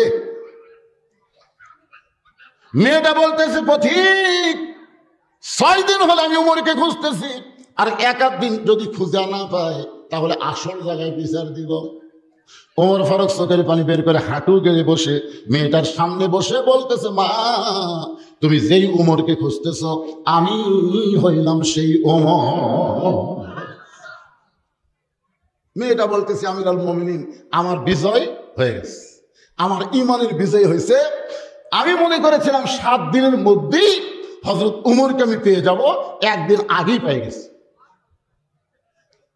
কথা ছিল কিন্তু 6 আগস্ট ঢাকায় একটা ছবি, তোর কোন কথা ঠিক কিনা, কিন্তু একদিন আগেই কাম সারছে। কথা কন না কেন ভাই? খালি যদি কথা মতো 6 আগস্ট ঢাকা অ্যাটাক হতো, একটাও বেঁচে ফিরত না। কারণ হাসিনার ভারতের চোরেরা বাংলাদেশে ঢুকতো, আর আমাদের বাংলাদেশের মুসলমানকে হিন্দুরা করবে। কিন্তু আল্লাহ কয় নারী পাগলা 6 তারিখে হবি না, 1 তারিখ আগেই যাও। মেয়েটা বলতেছে নিয়ত করেছিলাম 7 দিনের মধ্যেই পেয়ে যাব, কিন্তু একদিন আগে আল্লাহ আপনার সঙ্গে দেখা করে দিল। এখন আমার প্রশ্ন হলো, আপনি অর্ধ পৃথিবীর খলিফা হইয়া এই চোরের মতন একা একা কেন ঘুরতেছেন? আপনার কি কোনো চান্সে নাই? বাংলাদেশের মতন কয়টা দেশ, এ কথা কয় না কেন, কয়টা দেশ? তো 96টা দেশের শাসক, 96টা দেশের প্রধানমন্ত্রী, 96টা দেশের প্রেসিডেন্ট, 96টা দেশের খলিফা চোরের মতন একা একা ঘুরতেছেন। আপনার কি কোনো চান্সে নাই? আপনার কি বডিগার্ড নাই? আপনার কি পুলিশ নাই? আপনার কি আর্মি নাই? একা একা কেন ঘুরতেছেন? এখন আপনার বলেন তো, আল্লাহর কোরআন দিয়ে যখন বাংলাদেশ চলবে, তখন নেতার সাথে কোনো চান্সা থাকতে পারবে? কারণ কোন চান্সা নিজের পকেটের টাকা খরচ করে নেতার সাথে ঘুরবি না। একটা দলের চান্সারা ঘোরে, সে দলের আমি নাম কব না, আপনার ভিতরে ঢুকে দেখবেন, সেই দলের নেতার কোনো টাকা খরচ হয় না, চামচারাই খরচ করে নেতার পিছনে ঘরে। কথা ঠিক? পরে পরে আপনারা তালাশ করে দেখবেন যে হুজুর একটা কথা কয়ে গেল রে মিয়া ভাড়া, কি এই দল কোনটা রে, আপনার খোঁজলে দেখবেন। ওমর ফারুক বললেন, মা বর্তমানে আমি যে পজিশনে আছি, আমার চামচা পালার টাকা নাই। কি পালার টাকা নাই? আব্দুল্লাহ মায়ের কাছে কাঁদতেছে, মা আর কয়দিন পরে রমজান মাসের ঈদ আসতেছে, আমি একটা নতুন জামা নিব। কি জামা নিবে? নতুন জামা নিবে, ঈদ আসতেছে। তখন হযরত ওমর হচ্ছে অর্ধ পৃথিবীর খলিফা। তো আব্দুল্লাহ মা স্বামীর কাছে বলতেছে যে আপনার ছেলে একটা নতুন জামা ঈদে নিবার চাই, আপনি কি এবার ঈদে নতুন জামা দেবেন? ওমর ফারুক বলতেছে, কে পুরাতন জামা কি ছিঁড়ে গেছে? আব্দুল্লাহ দৌড়া যায়, তোর পুরাতন জামা কি ছিঁড়ে গেছে? না ব্যাগ তো ছিঁড়িনি, তুই নতুন নিবি কেন? ওই পুরাতনটা ঠিক মতো পরিষ্কার করে ইস্ত্রি মিস্ত্রি করে ওটা গাছ দিয়ে নামাজ হবে। আব্দুল্লাহর মা বলতেছে, ছেলে চাইছে, ছোট মানুষ, এরকম খবর দিলে হয়? এই কারণে মেয়ে মানুষ তো বলেন না। ওমর ফারুক আব্দুল্লাহর হাতে ওবায়দুল্লাহর কাছে একটা চিঠি দিল। তিনি তখন ছিলেন অর্থমন্ত্রী। ওবায়দুল্লাহ আবু ওবায়দুল্লাহর কাছে একটা চিঠি দিল অর্থমন্ত্রীর কাছে, যে আমার আব্দুল্লাহ একটা নতুন পাঞ্জাবি নেবে, আমার তো বেতন পাইতে এখনো 10 দিন পর। এই পাঞ্জাবির জন্য 5টা দিরহাম আব্দুল্লাহকে দিয়ে দিও। আমি 10 দিন পরে বেতন পাইয়া ওই 5 দিরহাম শোধ দিয়া তারপর বেতন নেব। তা আব্দুল্লাহ চিঠি নিয়ে ওবায়দুল্লাহর কাছে দিছে, আবু ওবায়দুল্লাহর কাছে দিছে। ওবায়দা চিঠি পড়ে চিঠিতে একটা চুমা দিয়ে বলতেছে, তোমার বাবার কাছে গিয়ে বলো 10 দিন বাঁচার যদি গ্যারান্টি দিবার পারে তাহলে আমি 5 দিরহাম দেব। 10 দিন বাঁচার গ্যারান্টি দেওয়া লাগবে, তারপরে আমি 5 দিরহাম দিব। যদি 10 দিনের আগে মরে যায় তখন? হ্যাঁ, আব্দুল্লাহ চিঠি নিয়ে বাবার কাছে বলতেছে, বাবা 10 দিন পরে আপনি টাকা পরিশোধ করবেন, ওই 10 দিনের গ্যারান্টি যদি দিবার পারেন জীবিত থাকার, তাহলে 5 দিরহাম দেবে। ওমর ফারুক আব্দুল্লাহর চিঠি পায়, চিঠি চুমাতে বলে, আব্দুল্লাহ রে, ইন্না আকরামাকুম ইনদাল্লাহি আতকাকুম, জোরে বলেন সুবহানাল্লাহ। ওমর ফারুক বললেন, মা আজকে 6 দিন হলে তুমি আমাকে খুঁজতেছ, আমার এই খোঁজার কারণ কি? মেয়েটা বলতেছে, আমিরুল মুমিনিন, আমি একজন দুঃখী নারী, আমি একজন অসহায় নারী, আমি একজন দুঃখী নারী। আমার মায়েরা যারা পর্দার অন্তর আছেন একটু মনোযোগ দিয়ে শুনবেন না। মেয়েটা বলতেছে, আমিরুল মুমিনিন, আমি একজন দুঃখী নারী, আমার জীবনের সবচাইতে বড় দুঃখ হলো আমি 6 বছর বয়সে ঈমান গ্রহণ করেছি। মেয়েটা বলতেছে, কয় বছর বয়সে?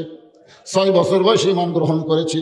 শুধু ঈমান গ্রহণ করার অপরাধে 12 বছর আমাকে জেলখানায় বন্দি জীবন কাটাতে হয়েছে। সকালবেলা 3টা করে চাবুক, বিকালবেলা 3টা করে চাবুক। আমার দেহের এমন কোনো জায়গা নাই যে জায়গায় চাবুকের আঘাত লাগে নাই।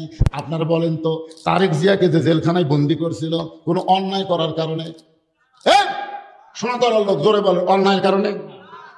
আল্লামা সাইদি হুজুরকে 13 বছর জেলখানায় বন্দি করে রাখছিল, আপনার বলেন তো কোনো অন্যায় করার কারণে? যে কয়েকজন আমাদের নেতাদেরকে হাসিনা ফাঁসি দিল, তন্ন তন্ন করে খুঁজে দেখেন তাদের কোনো দোষ নাই।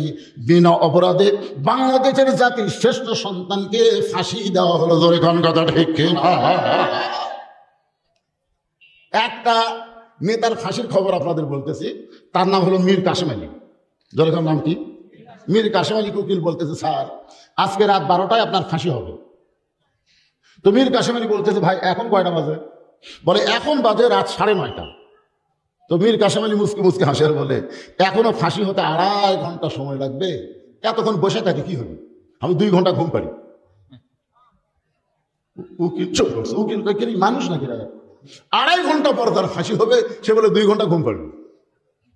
উকিল মনে করতে ফাঁসির চিন্তায় লোকটা পাগল হয়ে গেছে।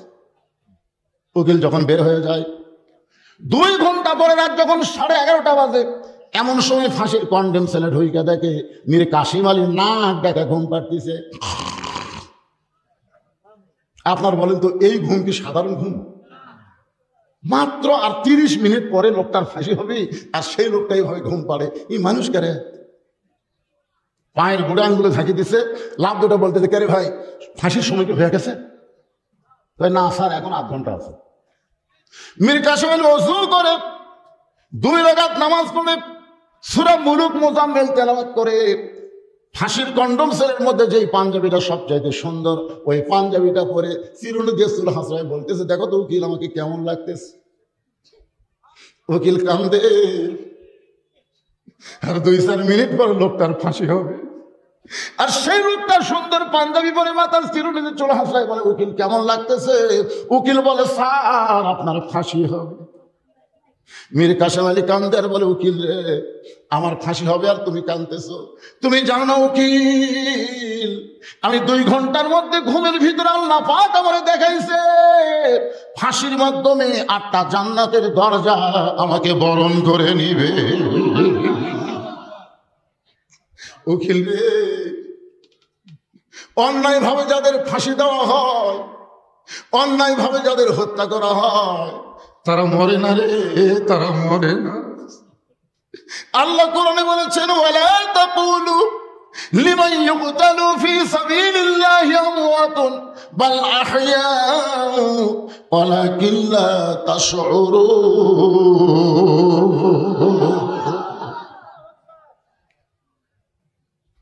মামুনুল হকের কোনো দোষ নাই, বিনা দোষে অন্যায় ভাবে তাকে জেলে রাখলো। এত বড় একটা জুয়ান মানুষটা এমন পিটন দিছে, এমন শাস্তি দিল, যার কারণে হুইল চেয়ারে তাকে আদালতে হাজিরা দিতে হলো। রফিকুল ইসলাম মাদারির কোনো দোষ নাই, ডান্ডা পড়ে পড়াইছে, আমির হামদারি ডান্ডা পড়ে পড়াইছে, এদের কোনো দোষ নাই বাবা। একটাই দোষ, এরা আল্লাহর জমিনে কোরআনের বিজয় চায়। মেয়েটা বলে, আমির আল মুমিনিন শুধুমাত্র ঈমান গ্রহণ করার অপরাধে আমার জীবনের কোনো অপরাধ নাই, শুধু একটাই অপরাধ, আমি ঈমানকে গ্রহণ করেছি। ঈমানের কলেমা পড়া কোনো অপরাধ না। কেউ যদি ঈমানের কলেমা পড়েন তার কোনো অপরাধ হবে না, কিন্তু ঈমানকে যখন গ্রহণ করবেন তখন বাতিলের সঙ্গে আপনারা আর আপোষ করতে পারবেন না। আর বাতিলের সঙ্গে যখন আপোষ না করবেন তখন বাতিল আপনাকে জেলের মধ্যে অন্যায়ভাবে আপনাকে হত্যা করার চেষ্টা করবে। জোরে কোন কথা ঠিক কিনা? মেয়েটা বলে, আমির আল মুমিনিন সকালবেলায় আমাকে 3টা করে চাবুক মারছে, বিকেল বেলায় 3টা করে চাবুক মারছে, আমার দেহের এমন কোনো জায়গা নাই যেই জায়গায় চাবুকের আঘাত লাগে নাই। কিন্তু আপনি যখন রোম পারস্য দখল করলেন, আমি দক্ষিণী মেয়ে রোমের জেলখানার মধ্যে বন্দী ছিলাম, আপনি যখন রোম পারস্য দখল করলেন তখন আপনি ঘোষণা করে দিলেন, মুসলমান কোন রাষ্ট্র যখন দখল করবে ওই রাষ্ট্র তখন আল্লাহর কোরআন দিয়ে চলবে, আর আল্লাহর কোরআন দিয়ে যখন কোনো রাষ্ট্র চলবে ওই রাষ্ট্রে জেলখানার কোনো দরকার পড়বে না। আপনি জেলখানার দরজা মুক্ত করে দিলেন।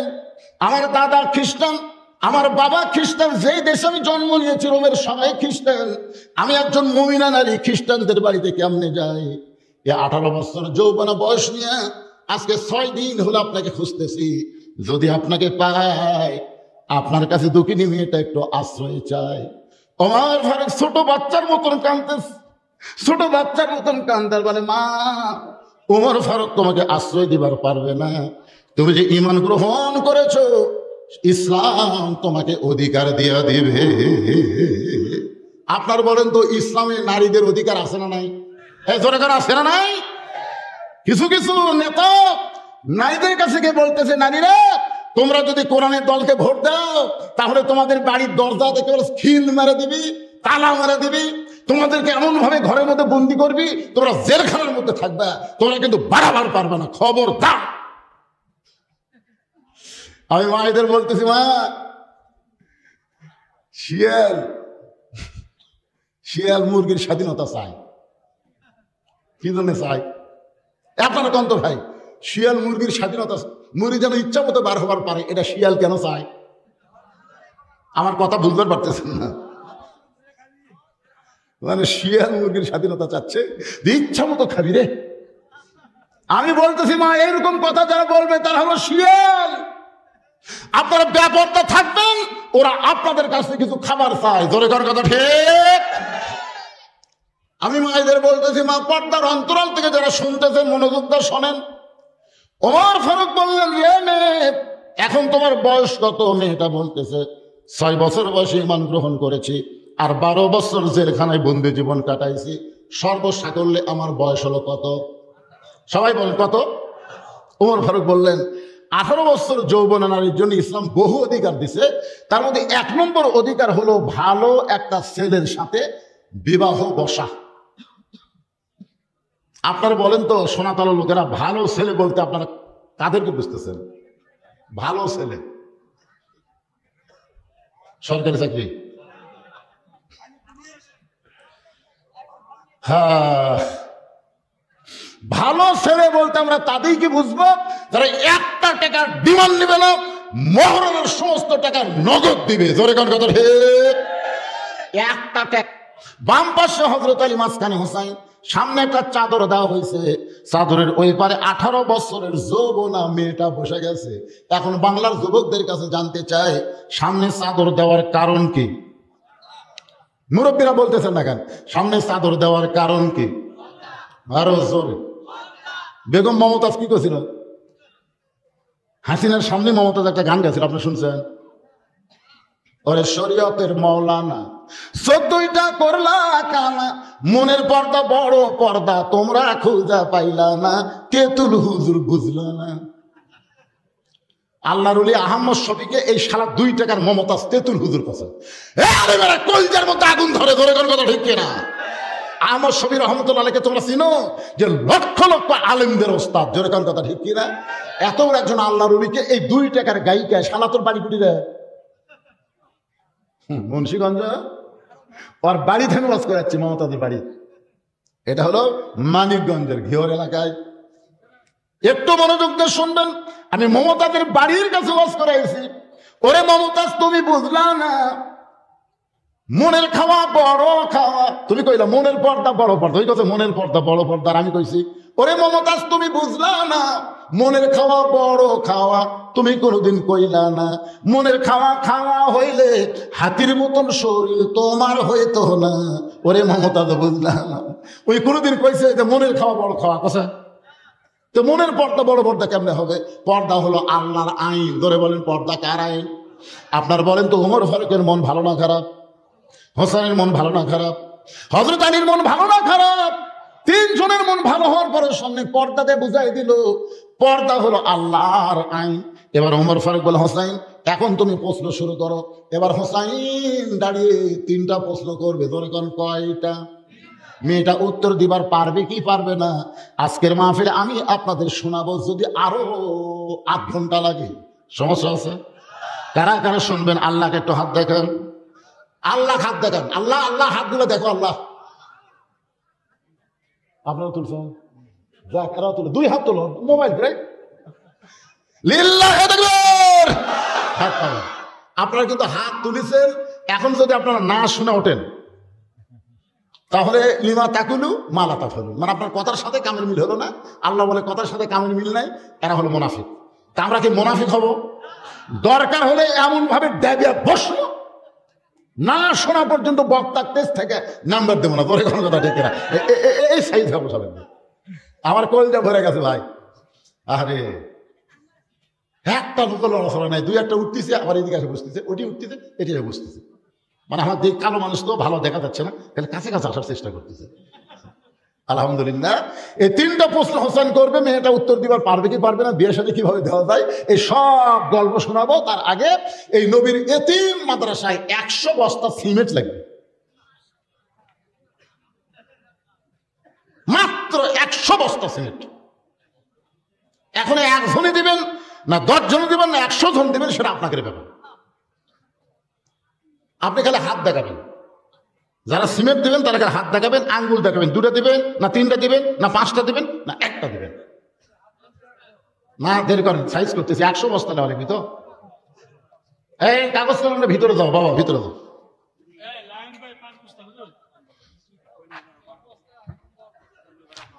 কুন্নি পড়া আমাদের ওই কাহালু কুন্নি পড়া, ওই এখানে কুন্নি পড়া আছে, কাহালু তো আছে কিন্তু এখানে বলে একটা আছে। এই কুন্নি পড়ার মাহবুব 1000 টাকা দান করছে, আল্লাহ দানকে কবুল করেন। আল্লাহ নেক নিয়ত থেকে পড়ে আল্লাহুম্মা আমিন। নিশিলা, নিশিল নামে নিশিলা, মোসাম্মদ নিশিলা 50 টাকা দান করছে, মায়ের দান কবুল করেন আল্লাহুম্মা আমিন। এই কয় সিমি টাকা লেখা পড়েনি, কে 5 বছর দিল? কোন নয়ন ভাই? হাত তোলেন তো নয়ন ভাই, আপনি মাশাআল্লাহ। সৈয়দ নয়ন ভাই, লায়ন, লায়ন মানে সিংহ, সেই লায়ন 5 বস্তা সিমেন্ট দান করলো, আল্লাহ তার দানকে কবুল করেন। 100 মধ্যে 5 হয়ে গেল। এখানে পিছনে উঠলো কে রে? এরা কি মুনাফিকের চিন্তা করে নাকি? হায় সর্বনাশ, হায় সর্বনাশ। না যারা উঠতেছে এরা কি ঠসা? এরা কি শুনলো না কোরআন আয়াত? এরা বিশ্বাস করে না? লিমা তাকুলু মালা তাফালু। আপনারা কি মনে করছেন ওয়াজ না করে আমি চলে যাবো? ওদের আদায় সে ওদের হবে না। 100 বস্তা সিমেন্ট হতে কতক্ষণ লাগে? এই জায়গায় 5-10 বস্তা হয়ে গেছে। আপনি গেছেন নাকি? কি নাম? শাহানুর ইসলাম 2 বস্তা সিমেন্ট দান করবে, আল্লাহ তার দানকে কবুল করেন। আল্লাহ নেক নিয়ত থেকে পড়ে আল্লাহুম্মা আমিন। আজকের যে সভাপতি সাহেব উনি আসেনি, সৈয়দ মাহবুবুর রহমান শরীফ। আচ্ছা, হাত তোলেন ভাই, হাত তোলেন, তোলেন। একটু বলেন যে আল্লাহর ঘর, নবীর ঘর দেখেন, প্লাস্টার করা লাগবে। বলেন বলেন, আল্লাহর রাস্তায় বলেন। লেখেন কম হয়ে গেল, তাহলে 2 বস্তা দিয়ে দেখে। 1 লোক 6 তলা বাড়ি করতেছে, কয় তালা? তো মসজিদের 2 বস্তা সিমেন্ট লেওয়ার জন্য তার কাছে গেছে, চাচা আমাদের মসজিদের কাম বাকি আছে, 2টা বস্তা সিমেন্ট দিলে কাজ হয়। তখন না ভাই, এই বাড়ি করবার আমি অবগত পড়ে গেছি রে, দিয়ে ফেললাম না। তোর কান্দের ফেরেশতাকে আল্লাহ কি লেখা? আমরা কি লেখবো?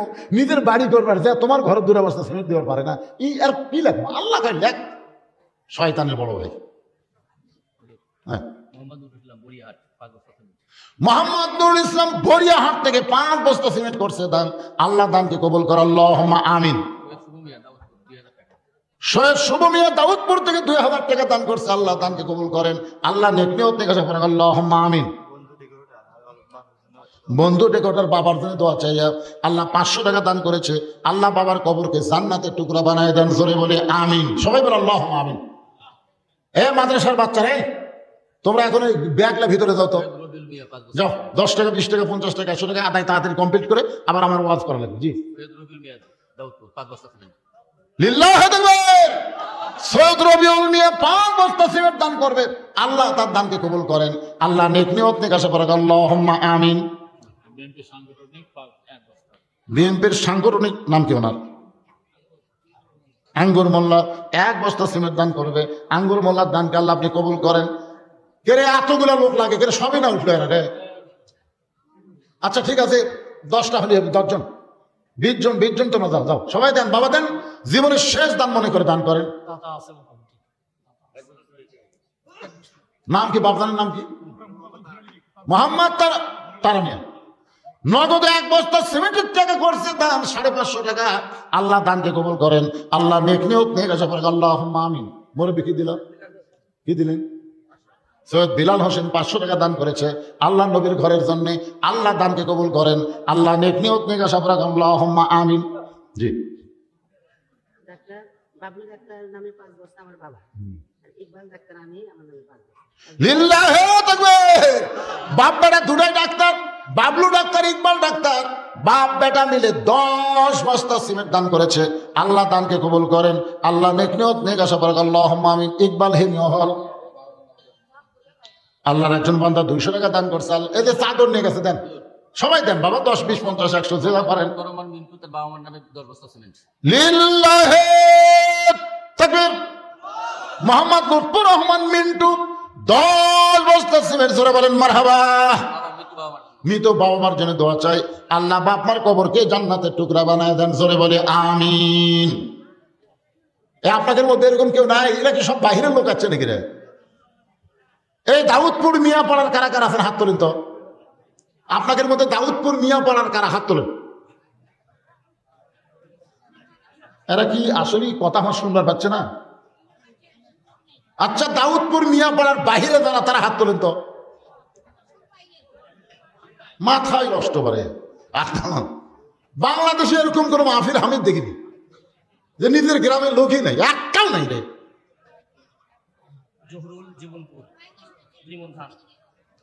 জহুরুল জীবনপুর থেকে আল্লাহ নবীর এতিম মাদ্রাসায় 2টা মন ধান করছে দান।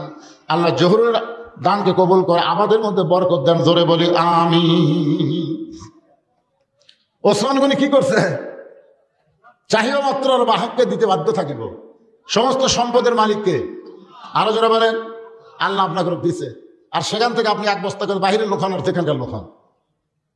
এই আজকে যারা পাগড়ি করলো, এরা কি গ্রামের ছেলে? কথা বল না কেন? গ্রামের ছেলে। বাইরের ছেলে যদি মাদ্রাসা না আসতো, মাদ্রাসায় তো ভাঙে দেওয়া লাগতো। তো গ্রামের ছেলে থাকতে তারা মাদ্রাসায় পড়ে না। এরা গ্রামের লোক মাদ্রাসাও ঠিক মতো দান করবি না। আপনার বাইরের লোক একটু দান করেন তো বাজান। আজকে দেখায় দেন, দাউদপুর মিয়াপাড়াতে দেখায় দেন যে আমরা বাইরের লোক 100 বস্তা সিমেন্ট দিলাম। একটু বলেন না কেন? রাগ করে বলেন হুজুর বাইরে থেকে হয়েছে 1 বস্তা সিমেন্ট দিব হুজুর। এই নবীর মাদ্রাসা আমি 1 বস্তা সিমেন্টের টাকা আজ নাই, 10 দিন পরে দিয়ে দেবো ইনশাল্লাহ। হাত তোলেন না কেন? হাত তোলেন। আরে অন্তর কি মরে গেল নাকি রে বাপ? একটা লোককে হাত তোলা যাচ্ছে না। বলেন হুজুর আমি দিব, আল্লাহর ঘরের জন্য দিয়ে দেবো, নবীর ঘরের জন্য দিয়ে দেবো। আব্দুল হামিদ কর্ণীপাড়া থেকে 1 বস্তা দান করবে, আল্লাহ কবুল করেন। জাফরুল ইসলাম দক্ষিণপাড়া দাউদপুরে দক্ষিণপাড়া থেকে 1 বস্তা সিমেন্ট দান করবে, আল্লাহ দানকে কবুল করে, আল্লাহুম্মা আমিন। লিল্লাহি তাকবীর। আইজুল ইসলাম দাউদপুর 3 বস্তা সিমেন্ট দান করেছে, আল্লাহ দান কবুল করেন, আল্লাহুম্মা আমিন। আব্দুল কাদের জীবন, এই যে বাইরের লোকেরা দিচ্ছে, জীবনপুর এখান থেকে কত দূর হয়? 1 কিলোমিটার। তাহলে তো এই গ্রামের না। জীবনপুরের লোক 1 বস্তা সিমেন্ট দান করেছে, জীবনপুরের দানকে আল্লাহ কবুল করেন, জোরে বলে আমিন। কেরে কুন্নিপাড়ার লোক, জীবনপাড়ার লোক আর নাই? আচ্ছা, জীবনপাড়ার কারা কারা আছেন হাত তোলেন তো।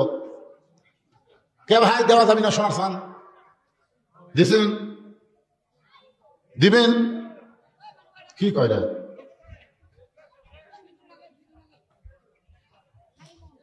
জানতো ওখানে দিবার চাচ্ছে, অত দূরটা চিল্লা চিল্লা নাম কথায়। আমি আজকে আপনাদের একটা সুযোগ দিচ্ছি, এই সুযোগ ভবিষ্যতে পাবেন কিনা। সুযোগটা হলো এই মাদ্রাসায় 100টা কোরআন শরীফ, পৃথিবীর শ্রেষ্ঠ দাম। নবীর মাদ্রাসায় একটা কোরআন, 100টা কোরআন শরীফ এই মাদ্রাসায় দান করা লাগবে। একটা কোরআন শরীফ মাত্র 500 টাকা দাম। যাদের বাপ মা কবরে গেছে, আপনার বাড়ি যেখানেই হোক, এই মাদ্রাসা একটা কোরআন শরীফ বাবদ 500 টাকা দেবেন, আমি দোয়া করে দেব কোরআন দানের কারণে আল্লাহ বাপ্পার কবরকে যেন জান্নাত বানায় দেয়। এরকম এমন কোন সন্তানকে আজকের মাহফিল আছে, হুজুর আমি নগদে একটা কোরআন শরীফ এই নবীর মাদ্রাসায় দান করলাম, 500 টাকা দিবেন, একটা কোরআন দানের সওয়াব আল্লাহ দিয়ে দিবে। এমন কোন যোগ্য সন্তান আজকের মাহফিল আছে যাদের বাপ মা কবরে গেছে, বাপ মা জীবিত আছে, তাদের হায়াত দারাজের জন্য মাত্র 500 টাকা, পৃথিবীর শ্রেষ্ঠ দান নবীর মাদ্রাসা একটা কোরআন। জি না, আমি কোরআন শরীফ নেব না তো, কোরআন বাবদ 500 নাম লিখুন। মাশাআল্লাহ মাশাআল্লাহ, লিল্লাহি তাকবীর। কি নাম ভাই জানেন? সৈয়দ হালিম কবির টুটুল। 5টা কোরআন শরীফ বাবদ 2500 টাকা ধরে বলেন মারহাবা। আর আপনি দিলেন একটা কোরআন, কি নাম? আমার 5 বস্তা সিমেন্ট লাগে তো এ দানবীরা তখন কুটি আছে ওটা হ্যাঁ চেতে না পারে এ লিখতেছেন কারে না কিন্তু আপনি নগদই দিলেন মাশাআল্লাহ আমি নগদ চাইছি আমার বাপ মা মারা গেছে বাপ মা মারা গেছে বাপ মা রোহের মাগফিরাতে কোরআন শরীফ বাবদ 500 টাকা দান করলো আল্লাহ দানকে কবুল করে আল্লাহুম্মা আমিন সৈয়দ রনি মিয়া 5 বস্তা সিমেন্ট দান করলো আল্লাহ রনি মিয়ার দানকে কবুল করেন মামুন উত্তরহাট করে 1 বস্তা সিমেন্ট দান করলো আল্লাহ দানকে কবুল করেন জোরে বলে আমিন এইবার একটা তাকবীর জোরে দেওয়া লাগবে লিল্লাহি তাকবীর সৈয়দ মহিদুল ইসলাম সাহেব 20 বস্তা সিমেন্ট জোরে বলেন মারহাবা আচ্ছা সৈয়দ মানে এরা জানে এমন একটা বংশ আল্লাহ এদের কবুল করছে যে বংশ হলো আল্লাহ নবী ফাতেমার বংশ ধরে গান সুবহানাল্লাহ আর সেই বংশের সৈয়দরা কাছে ঘুম পাড়তেছে নাকি রে সৈয়দ সুইট বাবা মারা গেছে বাবার জন্য দোয়া চাই 2 বস্তা সিমেন্ট দান করলো আল্লাহ দানকে কবুল করে আল্লাহুম্মা আমিন হাফেজ হারুন সাহেব 1 বস্তা সিমেন্ট দান করবে আল্লাহ হাফেজ সাহেবের দানকে আল্লাহ আপনি কবুল করেন আল্লাহুম্মা আমিন এগুলা টাকা কুটি পেলাম হয় না তো মা বোনদের কাছে যাওয়া লাগবি না ওই টাকা কি দিবি গেছে মায়েরা আজকে প্রাণ ভরে দান করবেন আজকে পুরুষের চাইতে কিন্তু নারীদের ওয়াজ তুলনামূলক বেশি হচ্ছে ঠিক কিনা বলেন হ্যাঁ মহিলারা আল্লাহর রাস্তায় দান দোয়া করে দেব আল্লাহ মা ফাতেমার সঙ্গে যেন আপনাদেরকে জান্নাত দিয়ে দেয় মা খাদিজার সঙ্গে আল্লাহ যেন জান্নাত দেয় কি নাম নয়ন কে মারা গেছে আম্মা মারা গেছে আরে মায়ের জন্য কোরআন শরীফ বাবদ 500 টাকা দান করলো আল্লাহ সবচাইতে বড় দান নবীর মাদ্রাসা একটা কোরআন আল্লাহ মায়ের কবরকে জান্নাতের টুকরা বানায় দেন জোরে বলে আমিন আচ্ছা আপনারা পৃথিবীর শ্রেষ্ঠ দান কোরআন সেটা দান করতে আপনাদের কি শয়তান ধোঁকা দিচ্ছে ছাত্রর বাবার ছাত্রের ফুফু 2 জন মিলে 2টা কোরআন শরীফ বাবদ 1000 টাকা দান করেছে আল্লাহ দানকে কবুল করেন বাপ ভাই বোনের দানকে আল্লাহ আপনি কবুল করেন আল্লাহুম্মা আমিন মোহাম্মদ সিরাজুল ইসলাম উত্তরপাড়া 5টা কোরআন শরীফের টাকা দিবে লিল্লাহি তাকবীর মোহাম্মদ সিরাজুল ইসলাম উত্তরপাড়া থেকে 5টা কোরআন শরীফ বাবদ 2500 টাকা দান করবে আল্লাহ তার দানকে কবুল করেন আল্লাহুম্মা আমিন সৈয়দ সজন মিয়া 2 বস্তা সিমেন্ট দান করবে দাউদপুরের হ্যাঁ আল্লাহ দানকে কবুল করেন আল্লাহুম্মা আমিন ভবানীপুরের এক মিস্ত্রি 500 টাকা দিয়েছে ভবানীপুরের এক মিস্ত্রি 500 টাকা কোরআন শরীফ বাবদ দান করলো আল্লাহ দানকে কবুল করেন আল্লাহুম্মা আমিন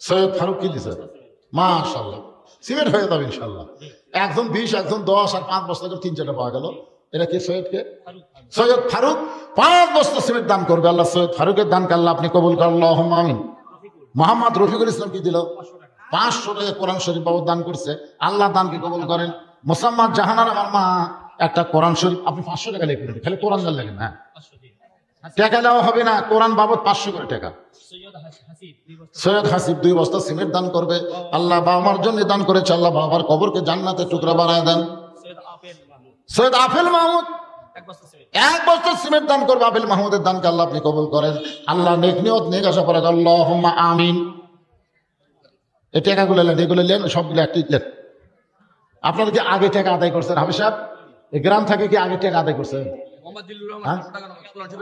আগে আদায় করছেন মোহাম্মদ জিল্লুর রহমান কোরআন শরীফ বাবদ নগদের 500 টাকা দান করলো আল্লাহ জিল্লুর রহমানের দানকে আল্লাহ আপনি কবুল করেন জোরে বলে আমিন আপনারা বলেন তো দামি গাড়ির টিকিট কি বাসের মধ্যে পাওয়া যায় আপনার ঢাকা যান না সবচেয়ে ভালো বিলাসবহুল গাড়ির টিকিট কি কাউন্টারে হয় না বাসের মধ্যে হয় কথা কয় না রে পারে ঢাকা যান না আপনারা কোথায় হয় তো এরা কাউন্টারে কাম সারছে বুঝলেন এতক্ষণ পরে আমি শুনলাম যে গ্রামের লোক যারা তাদের কাছ থেকে কাউন্টারে টাকা আগেই তুলে নিছে তাই তো আমি চিল্লাই কে রে মিয়া পড়ার জন্য একটা বদনাম হয়ে যাচ্ছে এই পিছনের সোনার ভাইরা জায়গা পরিবর্তন করে সামনে আসেন আসেন যারা গেছে চলে গেছে অসুবিধা নেই আর আধা টাকা না এখন আলোচনা শুরু করবো একটু আসেন আসেন 8 ঘন্টার মধ্যে কমপ্লিট হয়ে যাবে সবাই সামনে চলে আসেন জিকির করেন আর সামনে আসেন লা ইলাহা ইল্লাল্লাহ লা ইলাহা ইল্লাল্লাহ লা ইলাহা ইল্লাল্লাহ ফুল মিয়া কোরআন শরীফ বাবদ 500 টাকা দান করছে আল্লাহ ফুল মিয়ার দানকে আল্লাহ আপনি কবুল করেন 1 বস্তা সিমেন্ট দান করবে আল্লাহ কবুল করেন সবে বরাতে রোজা করা জায়েজ না না জায়েজ তোর কোন জায়গায় বাজলো? এই যারা সুদ খায়, ঘুষ খায়, ওইদিকে শালার একটা ফতুয়া নেই। সবে বরাত নাই রে বাবা, নেসফে মিনা শাবান, নেসফে মিনা শাবান, শাবানের মধ্যরাত, গুরুত্বপূর্ণ রাত, সওয়াবের রাত, বরাতের রাত, ভাগ্যের রাত। রাতে ইবাদত করবো, দিনে রোজা রাখবে, এরকম হাদিস আছে তো। এটা নিয়ে তোমার এত বাজলো কেন? তোমার মন চায় না, থাকো না, ঠিক কিনা বলেন? এরা হলো ফেতনাবাজ, এরাই সমাজের মধ্যে সবচাইতে ইসলামের বড় দুশ্মন। আল ফেতনা তো আসাধ্য মিনাল কাতল, আল ফেতনা তো আসাধ্য মিনাল জিনা। আজ থেকে 20 বছর আগে সবে বরাত নিয়ে বাংলাদেশে কোনো কথা হয়নি, ধরে কোন কথা ঠিক কিনা? এই সারা দিন দিন ইসলামকে খাটো করার জন্য খালি ফতুয়া, খালি ফতুয়া, খালি ফতুয়া দিয়ে যায়, ইসলামকে কাটসাট করা হয়ে যাচ্ছে। এ কয়েকদিন পরে ফতুয়া মারবি, তার আপনি 8 টাকা না 20 টাকা, তো চাপাত লাগতে মারা দরকার। তুই যদি দুর্বল মানুষ হস, সারা বারান্দার নামাজ পড়বো, বারান্দার নামাজ পড়ে তুই 4 টাকা পড়বো, 8 টাকা পড়ে চলে দেবো। মসজিদের মধ্যে ঢুকে কিন্তু 8 টাকা পড়া বারবার চাই, আর কান সারা জুতে পারবি। শাল কয় রাকাত পড়বি, ওকে ফতুয়া মারতেছে। তুই মদিনা তোর মদিনা যা, মক্কা তোর মক্কা যা। বাংলাদেশে যেটা চলে, রমজান মাসে একটা নফল ইবাদত অন্য মাসের ফরজের সমান সওয়াব হয়, ধরে কোন কথা ঠিক কিনা? হ্যাঁ, এটা নিয়ে ফেতনা কেন? তুমি 8 টাকা পড়ো, বারান্দার থাকে চলে দাও, তখন ভিতর ঢোকার দরকার না। ভিতরে ঢুকলে 20 টাকা পড়বে, বারাবার খেলে কিন্তু সাইজ হয়ে যাবে। সবাই 20 টাকা পড়ে, 8 টাকা পড়ে যাই, শয়তান পাই, গেল তুই যা, ওই গেল তুই যা, এই করে নামাজ দিল মন ভাঙ্গে, ধরে কোন কথা ঠিক কিনা? সারা বছর পর একটা মাস আমরা পাই, রহমত মাগফিরাত নাজাতের মাস। এই মাসে বেশি বেশি ইবাদত করে আমাদের জীবনের পাপকে আমরা মাফ নিব, ধরে কোন কথা ঠিক? ভাই হাতে শেষ করে সিরাজুল ইসলাম কোরআন বাবদ 2500 টাকা দান করছে, আল্লাহ কবুল করেন। জি, আবুল কাসেম নগদ 500 টাকা দান করছে। রাফি 1000 টাকা দান করছে, আল্লাহ কবুল করেন। শাকিল 1 বস্তা সিমেন্ট। আমি ওই দ্বিতীয় বক্তার আদায় থেকে মনে করলাম যে আপনারা দানই করেন না, কিন্তু আমি তো চাই ভুল করলাম, এবারে এদেরকে দেওয়াই যাচ্ছে না। এ ভাই দেওয়া শেষ, এখন যা হবে এমনি এমনি লেখেন, আর মাইকে ঘোষণা হবে না। শাহ আলম একটা কোরআন শরীফ বাবদ 500 টাকা দান করবে, আল্লাহ কবুল করেন। আল্লাহুম্মা আমিন। আপনি এগুলো সব কাগজে লিখে তো না, আনেন না, রাত অনেক হয়ে গেছে, বুঝতেছেন না? হোসেন বলে, তুমি একলা একলা বসে আছো, তাই বলে মনে করো তুমি একলা হয়ে গেছো। আমি হোসাইন বড় একা হয়ে গেছি। ওমর ফারুক বলে, হোসাইন তুমি কি পাগল হলে নাকি? তোমার ডান পাশে আমি বসে আছি, বাম পাশে তোমার বাবা বসে আছে, তুমি একলা কেমনি হলে? হোসেন বলে, রে মেয়ে, আমার 2 পাশে 2 জন মহামানব বসে আছে, কিন্তু মনে মনে তোমার পক্ষ নিয়েছে, দেহ নিয়ে শুধু আমার কাছে বসে আছে, মনে মনে এই 2 জন মহামানব পক্ষ নিছে কার? আপনার বুঝতে পারতেছেন না? ওমর ফারুক কার পক্ষে? হযরত আলী। ভোটের সময় নির্বাচন কমিশনার কার পক্ষে? ও কিন্তু সাংবাদিক সম্মেলনকে বলছে, আমি নিরপেক্ষ নির্বাচন দিবার চাই। তুই নিরপেক্ষ? ওই শালা কিন্তু নৌকার উপরই ভোট মারছে, ধরে কোন কথা ঠিক কিনা? নৌকার উপর ভোট দেওয়া আবার নির্বাচন নিরপেক্ষ করবি, অতই সোজা। এক মানুষও নিরপেক্ষ নেই। কেউ যদি বলে ভাই আমি নিরপেক্ষ, আমি কোনো দল করি না, তাহলে বুঝবেন হিজড়া, হিজড়ার কোনো দল নাই, শালা মেয়াও না মরদ না, ধরে কোন কথা ঠিক কিনা? স্বয়ং আল্লাহ পর্যন্ত নিরপেক্ষ নয়। আল্লাহ হচ্ছে ইন্না দীনা ইনদাল্লাহিল ইসলাম, আমার আল্লাহ হচ্ছে মুসলমানের পক্ষে, ইসলামের পক্ষে, ধরে কোন ঠিক? ওমর ফারুক হোসেন এখন প্রশ্ন করো।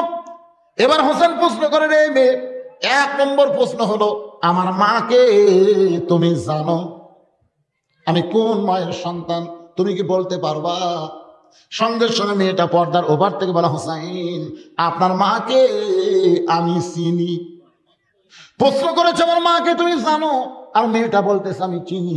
উমর ফারুক জিব্বাত কামড় খাইছে, আর হযরত আলী চোখটা দর দর করে পানি পড়তেছে, আর হোসাইন মুসকি মুসকি হাসতেছে। প্রশ্নের উত্তর শুনে 3 বিচারক 3 রকম। উমর ফারুক জিব্বাত কামড় খাইছে, জিব্বাত কামড় খাওয়ার কারণে হলো প্রথম প্রশ্নই আউট। প্রশ্ন করলো আমার মাকে জানো? আর এই কয় আমি চিনি। কেরে মেয়ে, হোসেনের মা চিনার মতন কোনো মেয়ে না। হোসেন মা এমন একটা পর্দা নিশি, তার কবর পর্যন্ত দুনিয়ার কোন মানুষ চিনে না, জোরে কোন কথা ঠিক কিনা? রাতের অন্ধকারে দাফন করে হযরত আলী বলতেছে, আল্লাহ আমার ফাতেমার পর্দাকে তুমি কবুল করো। তাকায় দেখে সামনে কয়েকটা পুরাতন কবর দেখা যায়। এই মাত্র নতুন কবর দিল, সেই নতুন কবর আর নাই। গোটা জান্নাতুল বাকি হযরত আলী দৌড়ায় বলে ফাতেমার কবর, ফাতেমার কবর। কে যেন ডাকতে বলে আলী। ফাতেমা পর্দা নিশি, আমি আল্লাহ জোহরা ডিগ্রি দিয়া ফাতেমার কবরটাকেও কিয়ামত পর্যন্ত পর্দা করে দিয়েছি। তাহলে মেয়েটা বলতেছে আমি চিনি, অনেক সময় হয়ে গেল। মেয়েটা নিজেই বলতে, হোসাইন আপনি প্রশ্ন করলেন, আমি উত্তর দিলাম, উত্তর হলো কি হইল না। তিনটা বিচারকের একটা বিচারকের কথা বলেন না। ওমর ফারুক বলে কেমনে হবে? হোসেন প্রশ্ন করেছে আমার মাকে জানো, আর তুমি উত্তর দিলে আমি চিনি, তুমি কেমনে চিনবা? মেয়েটা বলে হোসাইন আপনার মায়ের চোখের ভুরু জোড়া ছিল, আপনার মায়ের বাম গালে কালো একটা তিল ছিল, থুতুনের তলে লাল একটা দাগ ছিল। সঙ্গে সঙ্গে আলী কান্দারে বলে মা যা বলছিস বলছিস মা, আর বলিস না। এই তিনজনের মধ্যে একজন পরপুরুষ আছে, তুই কেমনে বললি চোখের ভুরু জোড়া, তুই কেমনে বললি বাম গালে একটা তিল, থুতুনির তলে লাল একটা দাগ ছিল, তুই কেমনে বললি মা, তুই কেমনে বললি? এবার মেয়েটা বলতেছে মুরব্বি ওই রোমের জেলখানার মধ্যে যখন বন্দী ছিলাম, এই রোমের জেলখানার মধ্যে যখন বন্দী ছিলাম, সেদিন কারারক্ষী যখন আমার উপর চাবুক মারতো, ওই চাবুকের আঘাতে আমি জর্জরিত অবস্থায় একসময় আল্লাহকে বললাম আল্লাহ তুমি আছো আসমানে, নবী আছে মদিনায়, এই রোমের জেলখানায় আমি দুঃখী মেয়েকে দেখার মতন কেউ নাই। কাঁদতে কাঁদতে যখন বেহুশ হয়ে গেছে, বেহুশ অবস্থায় দেখতে পায় আমার শিওরের কাছে একটা নূরের পুতুলি বসে বসে কাঁদতেছে। আমি কইলাম কে গো, আপনি জান্নাতের হুরি না বেহেশতের পরি?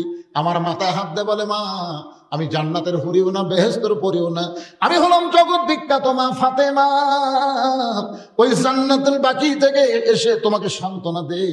মেয়েটা বলে হোসাইন আপনি আপনার মায়ের দিকে তাকায় দেখি চোখের ভুরু জোড়া দেখতে পাই, বাম গালে কালো একটা তিল দেখেছি, থুতুনের তলে লাল একটা দাগ আমি দেখতে পাই। সঙ্গে সঙ্গে হোসেন বলেন এ মেয়ে, এক নম্বর প্রশ্নের উত্তর যেমন আশা করেছিলাম তার চাইতে তুমি 100 গুণ সুন্দর উত্তর দিয়েছ। ওমর ফারুক বলতে আলী ভাই আমার ঘটকালি আল্লাহ কবুল করেছে। হোসেন বলে এত সহজ না, 3টা প্রশ্নের উত্তর না দিলে আমি কিন্তু বিবাহ করব। ওমর ফারুক বলে হোসেন তাহলে 2 নম্বর প্রশ্ন করো। এবার হোসেন বলেন এই মেয়ে 2 নম্বর প্রশ্ন হলো 6 বছর বয়সে তুমি ঈমান কেমনে পাইলা?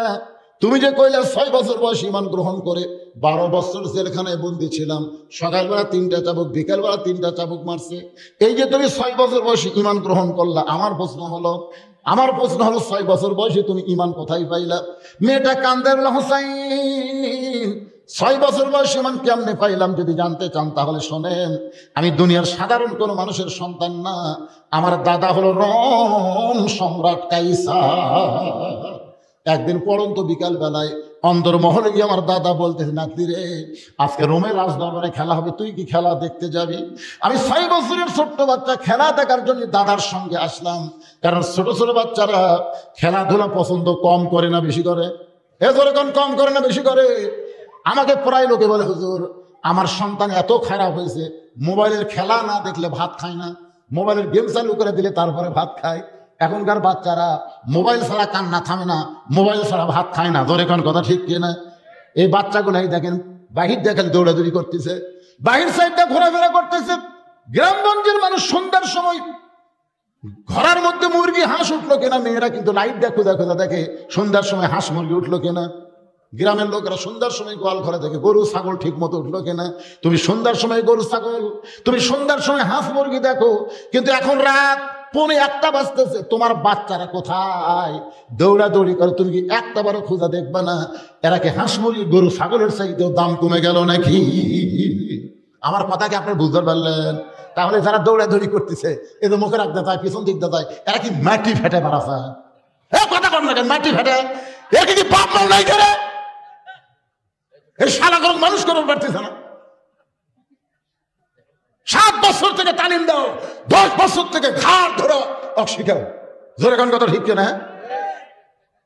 আর কি হারে দৌড়াদৌড়ি করতেছে? এই সোনা সব করা সিজার করা, আসলে সিজার করা বাচ্চারা ভালো হবে না তো। জন্মের 2 দিন আগে ওর জন্ম হচ্ছে জানেন আপনি? ওই নর্মালে 2 দিন পরে এমনি দুনিয়াতে আসতো, কিন্তু ওর মায়ের অধৈর্য হওয়ার কারণে পেট কেটে বের করে তাকে ঘুম পাড়াচ্ছে। ডাক্তার কয় কারি না ঘুমের মধ্যে আসে, আর ডাক্তার কয় ওই তো 2 দিন পরে এমনি হতো, কিন্তু আমরা টাকা কামানোর জন্য পেট কাটছে বুদ্ধি। 3-4 ডাক্তার একত্রে কয় বুদ্ধি একটা আছে, ও পেটের মধ্যে বার করে পাও ধরে ঘুরেন দেওয়া দেখবি। তখন পা ওই ছোট বাচ্চার পাও ধরে এরকম একটা ঘুরেন দেয়, ওই ঘুরেন দিয়ে ঘুমাতেছে অতটা এই এই করে মাথায় থাকলে ঝাঁকি খাচ্ছে। এই ঝাঁকি খাওয়ার কারণে মোবাইল ছাড়া ভাত খায় না, মোবাইল ছাড়া কান্না খাবে না, আর দৌড়ে দৌড়ি করে ঘরে জোরে কোন কথা ঠিক না। সব কয়টা সিদ্ধান্ত করা কি এত রাত্রে আমার ওয়াজ ঠিক মতো করবার দিচ্ছে না। মারা সোনা তলা কি ভেজাল সোনা হলো নাকি? এই দেখেন তো পিছন থেকে দৌড়ে এরা। একটা গুরুত্বপূর্ণ সাবজেক্ট। মেয়েটা বলতেছে 6 বছর বয়সে দাদার সঙ্গে খেলা দেখতে রাজ দরবারে, দাদার সিংহাসনের পাশে ছোট্ট একটা চেয়ারে আমাকে বসতে দিল। মেয়েটা বলে, হোসাইন এই 6 বছরের ছোট্ট মেয়ে, আমি আমার দাদাকে বললাম, দাদা খেলা দেখার কথা বলে আপনি নিয়ে আসলেন, কিন্তু খেলাটা কোন জায়গায়? আমার দাদা বলে, ওই যে তাকায় দেখ। মেয়েটা বলে, হোসেন আমি তাকাই দেখি একটা মানুষের চোখ কালো কাপড় দিয়ে বাঁধা, ওই মানুষের 2টা হাত কালো রশি দিয়ে বেঁধে রাখছে, ওই মানুষের 2টা পা লোহার শিকল দিয়ে আটকায় রাখছে। চোখ বান্ধা, হাত বান্ধা, পাও বান্ধা। আর এই ফ্যাসিস্ট সরকারের যে কটা ধরা পড়ছে এরকে কিন্তু হাত বান্ধা নাই। দেখছেন কয়েকদিন আগে আদালতে হাজির হলো, দেখছেন পুলিশ খালি হাতে দেন, হাতটা দেন ভাই, হাতের মধ্যে হাত দেয় পুলিশ, ইয়ে দিচ্ছে মনে হয় জামা ফেলেছে। আমাকে যে কয়বার ধরছে এই বাড়ি ধরার সাথে আমাকে হ্যান্ডেল লাগলো। আমার একটা চোর করে দিয়েছে হুজুরের বাড়ি, চোরের কথা মতো আমার বাড়ি যাও ধরলো, ধরে কট্টস করে কেন হ্যাঁ আমার হাতে হ্যান্ডকাপ, আমার বাড়ি বেড়ি। আর এই শালার সবচেয়ে বড় চোর এই ম্যানকে হলো আরো বড় চোর। জোরে কোন কথা ঠিক কিনা? কলার পাতা শুয়ে দেখবে বিজনেস মধ্যে কলার পাতা, জনগণ খালি সুযোগ ফেলে, একটা বেশি তো ফাটাচ্ছে আর একটা ফাটলো হলি। ধরে কোন কথা ঠিক কিনা? আল্লাহ রে। মেয়েটা বলে তাকায় দেখি 2টা চোখ কালো কাপড় দিয়ে বাঁধা, 2টা হাত কালো রশি দিয়ে বাঁধা, 2টা পা লোহার শিকল দিয়ে আটকানো। আমি বললাম, দাদু ভাই খেলা দেখার কথা বলে আমাকে যা দেখাচ্ছেন আমি একটা মানুষকে দেখতে পাই। আমার দাদা অট্ট হাসিটা বলে, তুই ছোট্ট মানুষ, তুই জানিস না ওটা মানুষ না রে, ওইটা মানুষ না, ওইটা হইল মুসলমান। খ্রিস্টানরা মুসলমানকে মানুষ মনে করে না। মুসলমানকে যদি মানুষ মনে করতো তাহলে ফিলিস্তিনের বাচ্চাদেরকে এইভাবে হত্যা করতো না। ধরে কোন কথা ঠিক কিনা? আপনার দোষ দিচ্ছেন ইহুদি, ইহুদি পুরা দোষী না, পুরা দোষী হলো আমেরিকার খ্রিস্টান। ধরে কোন কথা ঠিক কিনা? ওই ইহুদিদেরকে কিন্তু আমেরিকায় কান চুলকাচ্ছে, আমেরিকায় কিন্তু কটন বারবার আছে, ইহুদি দিয়ে মুসলমানের কান চুলকায়, একটু খেয়াল করবেন। মেয়েটা বলে, হোসাইন আমার দাদা বলতে মুসলমান মুসলমান। আমি তখন বললাম, দাদু ওই মুসলমানকে নিয়ে আপনি কি খেলা খেলবেন? আমার দাদা বলে, ওই যে তাকায় দেখ। আমি তাকায় দেখি আগুনের চুলায় আগুন জ্বলতেছে, দাও দাও করে আগুন জ্বলতে, চুলার উপরে একটা বিশাল ডেকসি, ডেকসির মধ্যে মনে মনে তেল, নিচের আগুনের তাপে তেলগুলো টকবক টকবক করতেছে। আমার দাদা বলে, না তীরে ওই মুসলমানকে হাত পাও বান্ধে উত্তপ্ত তেলের মধ্যে ফেলে দেব, মুসলমান পুড়ে মরে যাবে। আজকের খেলার নাম হলো মুসলমান মারার খেলা। মেয়েটা বলে, হোসাইন আমি 6 বছরের ছোট্ট মেয়ে, আমি দাদার সামনে দাদায় বললাম, দাদু ভাই এই মুসলমান মারার খেলা কি বন্ধ করা যায় না? এই মুসলমান মারার খেলা কি বন্ধ করা যায় না? আমার দাদা বলে, 100 বার বন্ধ করা যায়। ওই মুসলমান যদি একবার বলে আল্লাহ রাসূল মানি না, শুধু একবার বলবো আল্লাহ রাসূল মানি না, কারণ হাত বানছি, চোখ বানছি, পাও বানছি, কিন্তু মুখটা তো আমি বান্ধি নাই। ওই মুখ দেখালি একবার বলবে আল্লাহ রাসূল মানি না, সঙ্গে সঙ্গে মুসলমানের হাতের বাঁধন খুলে দেব, চোখের বাঁধন খুলে দেব, পায়ের শিকল খুলে দেব। মেয়েটা বলে, হোসেন আমি ছোট্ট মেয়ে মুসলমানের কাছে গিয়ে বললাম, মুসলমান তোমাকে পুড়ে মারার জন্য দাও দাও করে আগুন জ্বলতেছে, যদি তুমি বাঁচতে চাও তাহলে একটা বারের জন্য বলো আল্লাহ রাসূল মানি না। মুসলমান মুসকে মুসকে হাসে বলে, মা তুমি ছোট্ট মানুষ, তোমার কাছে জীবনের দাম বেশি, কিন্তু একজন মুসলমানের কাছে জীবনের চাইতে ইমানের দাম কোটি কোটি গুণ বেশি। দরকার হলে জীবন দিব, এই গোটা দুনিয়া আমি ত্যাগ করব, কিন্তু একটা মুহূর্তের জন্য মুসলমান তার ঈমান থেকে আল্লাহ রাসূলকে বাদ দিবার পারবে না। মেয়েটা বলে, হোসেন রে এই কথা মুসলমান যখনই বলেছে সঙ্গে সঙ্গে আমার দাদা চেয়ার থেকে লাফ দুটে বলতেছে, রে সৈন্যরা আর দেরি করিস না, ওই মুসলমানকে হাত বাঁধা অবস্থায় উত্তপ্ত তেলের মধ্যে ফেলে দাও। আমি তখন বললাম, দাদু ভাই, একটা জীবন্ত মানুষকে পুড়ে মারবেন, এই খেলা আমি দেখবো না, এই খেলা আমি দেখবো না। আমার দাদা বলতেছে, খেলা দেখার জন্য তোরে নিয়ে আইছি, খেলা দেখতেই হবে। আমাকে জোর করে যখন দাদা আটকে ধরলো, তখন আমি একটা হাত দিয়ে আমার চোখ বন্ধ করলাম। একটা জীবিত মানুষকে আগুনে ফেলে দিবে, এ দৃশ্য দেখবো না, কিন্তু চোখে হাত দিয়ে দেখি ওই মুসলমানকে আমার দাদার সৈন্যরা টেনে টেনে আগুনের দিকে নিয়ে যাচ্ছে না, বরং মুসলমান আগুনের দিকে নিজের ইচ্ছায় যেন হেঁটে হেঁটে চলে যায়। আমি মনে করেছিলাম আগুনের চুলা, কিন্তু জাতির পিতা ইব্রাহিমের সন্তান মুসলমান জানে আগুনের চুলা হতে পারে, এর ভিতর দিয়ে আল্লাহ জান্নাতের দরজা বরণ করে নিবে।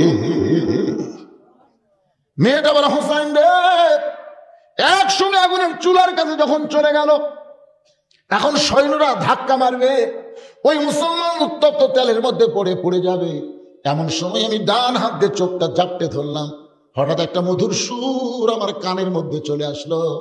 সেই সুরটা হলো, লা ইলাহা ইল্লাল্লাহু মুহাম্মাদুর রাসূলুল্লাহ।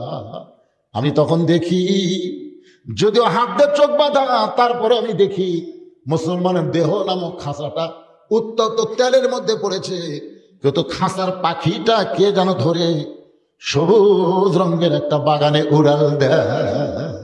আমার সোনার ময়না পাখি খাঁচা খানা কবরে রাইখা জান্নাতে উইরা গেলি নাকি রে আমার সোনার ময়না পাখি। আমি নিজের চোখে দেখলাম মুসলমানের দেহ নামক খাঁচাটা উত্তপ্ত তেলের মধ্যে পড়েছে, কিন্তু খাঁচার পাখিটা কে যেন যত্ন করে ধরে, এমন ভাবে কবিতরের মতন ছাইড়া দেয়। পাখিটা উঠতে উঠতে সবুজ রঙের একটা বাগানে চলে যায়। ওই বাগানের নাম হলো ইল্লিন, জান্নাতের বাগান। মেয়েটা বলে, হোসাইন, আমি এক ঝাঁকি দিলাম। দাদা আমার বাম হাত ধরেছিল, কিন্তু তখন আমার মধ্যে ঈমান ছিল না। ওই মুসলমানের কলমা কলিজা আসার সঙ্গে সঙ্গে আল্লাহ আমার দেহে এমন শক্তি দিল, আমি হ্যাঁচকা টান দিলাম, দাদার হাত থেকে হাতটা খুলে গেল। আমি বাড়িতে গিয়ে বললাম মায়ের সামনে, লা ইলাহা ইল্লাল্লাহ মুহাম্মাদুর রাসূলুল্লাহ। আমার মা বলে, তোর দাদা যদি জানতে পারে, তোর বাবা যদি জানতে পারে, এই মুসলমানের কলমা কোথায় পাইলি রে, এই মুসলমানের কলমা বাদ দে, তোকে হত্যা করবে মা। আমি তখন বললাম, মা, নিজের চোখে দেখছি মা, এ কলমাওয়ালারা কোনদিন মরে না।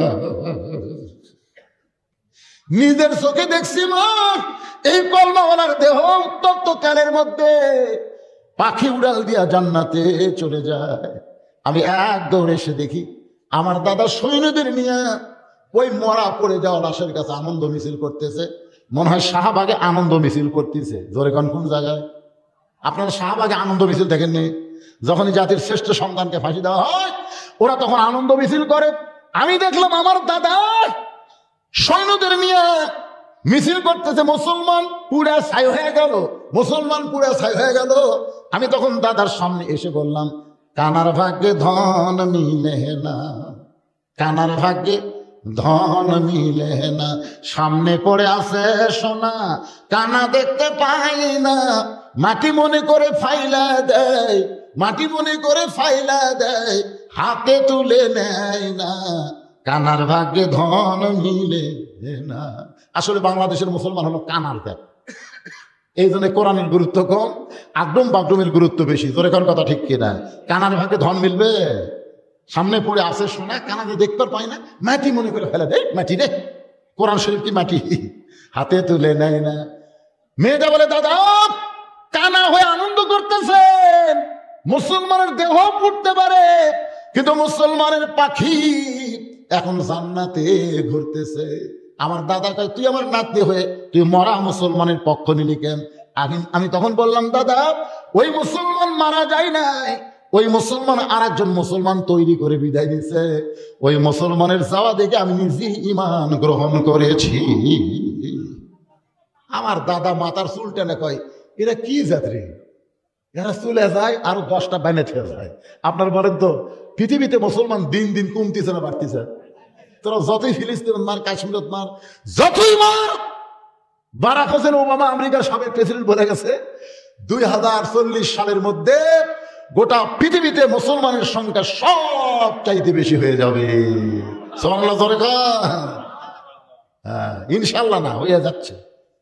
আপনি জানেন প্রতিদিন নিউজিল্যান্ডে কত খ্রিস্টান মুসলমান হচ্ছে, আমেরিকার কত হচ্ছে, ভারতের কত হিন্দু মুসলমান হচ্ছে জানেন?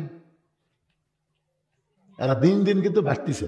কমার সাথ না, মারবো একটা মারবো, আমাকে মরা দিকে 3টা মুসলমান হবে। তোর কোনো কথা ঠিক না? আমার এলাকার হিন্দুরা সব আমার কাছে হিন্দু, আমরা যা করছি হুজুর, আগামীতে আমরা আপনাকে দমত। আমি বললাম কে রে, তুই না হিন্দু রে? না হুজুর, সব দেখছি হুজুর, সব দেখছি হুজুর, আপনাকে কোরআন কিরকম এটা আগামীতে দেখবো। আমার এলাকার সব হিন্দু জামাত ইসলাম করতে দিতে পারে। হুজুর পারতেছেন না ভাই, সামনে আছে শুভ দিন, চিন্তা ভাবনা করে নিন। ধরে কোন কথা চিন্তা করেন, মাথা ঠিক নাই তো কি দেখে লাভালাভি করতে লাভান না। একটা গণজোয়ার, হাসিনা মনে করছিল ফুসকা বাচ্চারা কি করবি রে, আমাকে রাইফেল আছে, পুলিশ আছে, জানিস না রে, জোয়ার যদি উঠে যায় 12টা পর্যন্ত আমি ফেসবুক দেখছি, শালা পলক খালি মাঝে মধ্যে ইন্টারনেট বন্ধ করে দেয়। এখন ঠিক কিনা? আমি দেখলাম ঢাকার কোনো মানুষ নেই, ওই শহীদ চত্বরে দেখলাম 150-200 লোক দাঁড়িয়ে আছে, মনে করে মরছে রে। মসজিদের মধ্যে গেলাম, এখানে কান্না শুরু করছি ভাই, কোরআন শরীফ পড়ি আর কান্দি। আল্লাহ, আজকে যদি হাসিনা কোনো মতো জিতে, আগামীকাল থেকে আর বাড়ির থাকা যাবি না, মানে আমাকে আগে ধরবি। আমি যে ওয়াজ করছি 2টার সময় এসে ফেসবুক খুলে দেখি, ওরে বাবারে, জিয়া দিকে তাকায়, সেই দিকে খালি তয়রান আবাবিল। ধরে সুবহানাল্লাহ, সব খালি গণভবন, বঙ্গভবন, সংসদ ভবন দিকে হাঁটতেছে, গুলি করতেছে। একজন আইজি স্বরাষ্ট্রমন্ত্রী বলতেছে, এই দেখেন স্যার, হাই স্যার, আমরা গুলি করি, একজন পড়ে যায়, আর একজন ফাঁকের মধ্যে দাঁড়ায়, ও মারে বাবার দৌড় মারে, একটাও দৌড় মারে না। গুলি করতেছি, একজন পড়ে যাচ্ছে, একজন খারাপ হচ্ছে। বুঝবার পারিস নি ভাই, সামনে একটা দিন আসতেছে, সব রেজাল্ট উল্টে দিবি। তোর এখন কথা ঠিক কথা বলে, বুঝতে পারতেছে না? এখনো সাইজ হন, মানুষের তৈরি আইন চলবে না। 90% মুসলমানের দেশে আল্লাহর কোরআন চলবে। তোর কোন কথা ঠিক কিনা? এবার ওমর ফারুক বলে, হুসাইন, মেয়েটা বলতেছে, হুসাইন, এইভাবেই 6 বছর বয়সী ইমানটাকে আমি গ্রহণ করলাম। হোসেন বলে, রে মেয়ে, 2 নম্বর প্রশ্নের উত্তর যেমন আশা করেছিলাম, তার চাইতে 1000 গুণ তুমি সুন্দর দিয়েছ। ওমর ফারুক বলে, হোসেন তাহলে 3 নম্বর প্রশ্ন করো। এখন 3 নম্বর প্রশ্নটা খুবই সহজ। হোসেন বলতেছে, মেয়ে, আমার 3 নম্বর প্রশ্ন হলো, বিয়ার পরে আমার সঙ্গেই তোমার থাকতে হবে। বিয়ার আগে না বিয়ার পরে? কথা কয় না। আমি আমার জীবনে এই বছরই দেখলো 14ই ফেব্রুয়ারি, বোঝা গেল না, আমি যখন নাচ পড়ে ইউনুসের জন্য দোয়া করলাম। ইউনুস ছিলেন, ইউনুস মালিক ছিলেন, ইউনুস মালিক ছিলেন, রব্বানা, আমরা দোয়া করলাম কি, ইউনুস দোয়াটা কি, লা ইলাহা ইল্লা আনতা সুবহানাকা ইন্নী কুনতু মিনাজ জালিমিন। আসলে মানুষটার বয়স বেশি হতো, বুঝলেন? বুড়া মানুষের কাম হলো ধীরে ধীরে। যেদিন 32-36 হলো, সেই দিনে বলছিল, বাবা এই মালক সেনা কঠিন রে কি। তারপর ইউনুস যেভাবে কাম টাইট দিচ্ছে, কিন্তু ধীরে ধীরে। আপনারা মনে করেন না যে না দেখা ছাড়বে। বড় আশা করেছিল ডোনাল্ড ট্রাম্পের কাছে মোদি গেলে হয়তো হাসিনা বাংলাদেশে আসার একটা ব্যবস্থা হবে। ডক্টর ইউনুস আগে আসল টাকাত মোবাইল করছে, আসল টাকা তাকেই মোবাইল করছে। ডোনাল্ড ট্রাম্পের মাথা ঘুরে গেছে। ও বাবা, ডোনাল্ড ট্রাম্প পর্যন্ত বলতে বাধ্য আছে, বর্তমান গোটা পৃথিবীর ভিতরে বাংলাদেশের চেয়ারে দিন বসে আছে, সমস্ত রাষ্ট্রনায়কের মাথা যা আছে, এক ইউনুসের মাথা তার চাইতে বেশি আছে। সুবহানাল্লাহ কন্যা। ইউনুস নবীরে খাইলো মাছেতে গিলিয়া, ফেরেশতা পাঠাইলেন আল্লাহ ইসমে আজম দিয়া, দমে দমে শহর দম পরে সে ইসমে আজম, মাছেরই উদর হইতে বাঁচাইলা প্রাণ। একটা মাছ পর্যন্ত ইউনুস গিলা খায় হজম করার পারেনি। ধরে কোন কথা ঠিক কিনা? আর তোরা সেই ইউনুস খাবার চাচ্ছ, লাভ নাই, জায়গা মতোই কাম হবে। ধরে কোন কথা ঠিক। এখন বলতেছে বিবাহের পরে, তার মানে 14 ফেব্রুয়ারি পালন করা জায়েজ না হারাম? বিবাহের আগে কোন মেয়ের সঙ্গে সম্পর্ক করা জায়েজ না হারাম? জান্নাতি যুবকদের সর্দার হবে দুইজন, একটা হলো হুসাইন। সেই হুসাইন বলে, মেয়েরে বিবাহের পরে আমার সঙ্গে তোমার সম্পর্ক রাখতে হবে, বিবাহের পরে আমার সঙ্গেই তোমার থাকতে হবে। মেয়েটা ছোট বাচ্চার মতন কাঁদতেছে।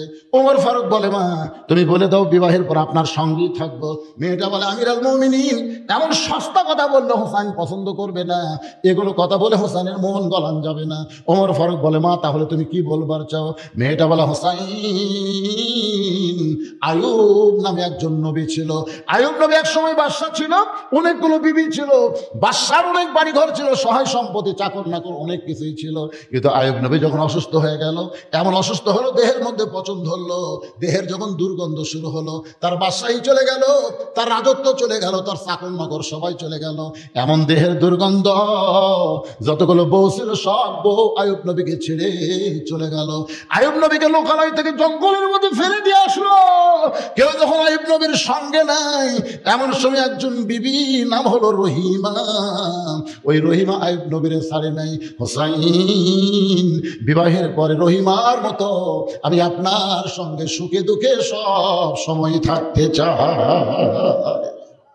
হোসেন বললেন, এই মেয়েটাকে বিবাহ করতে আমার কোনো আপত্তি নাই।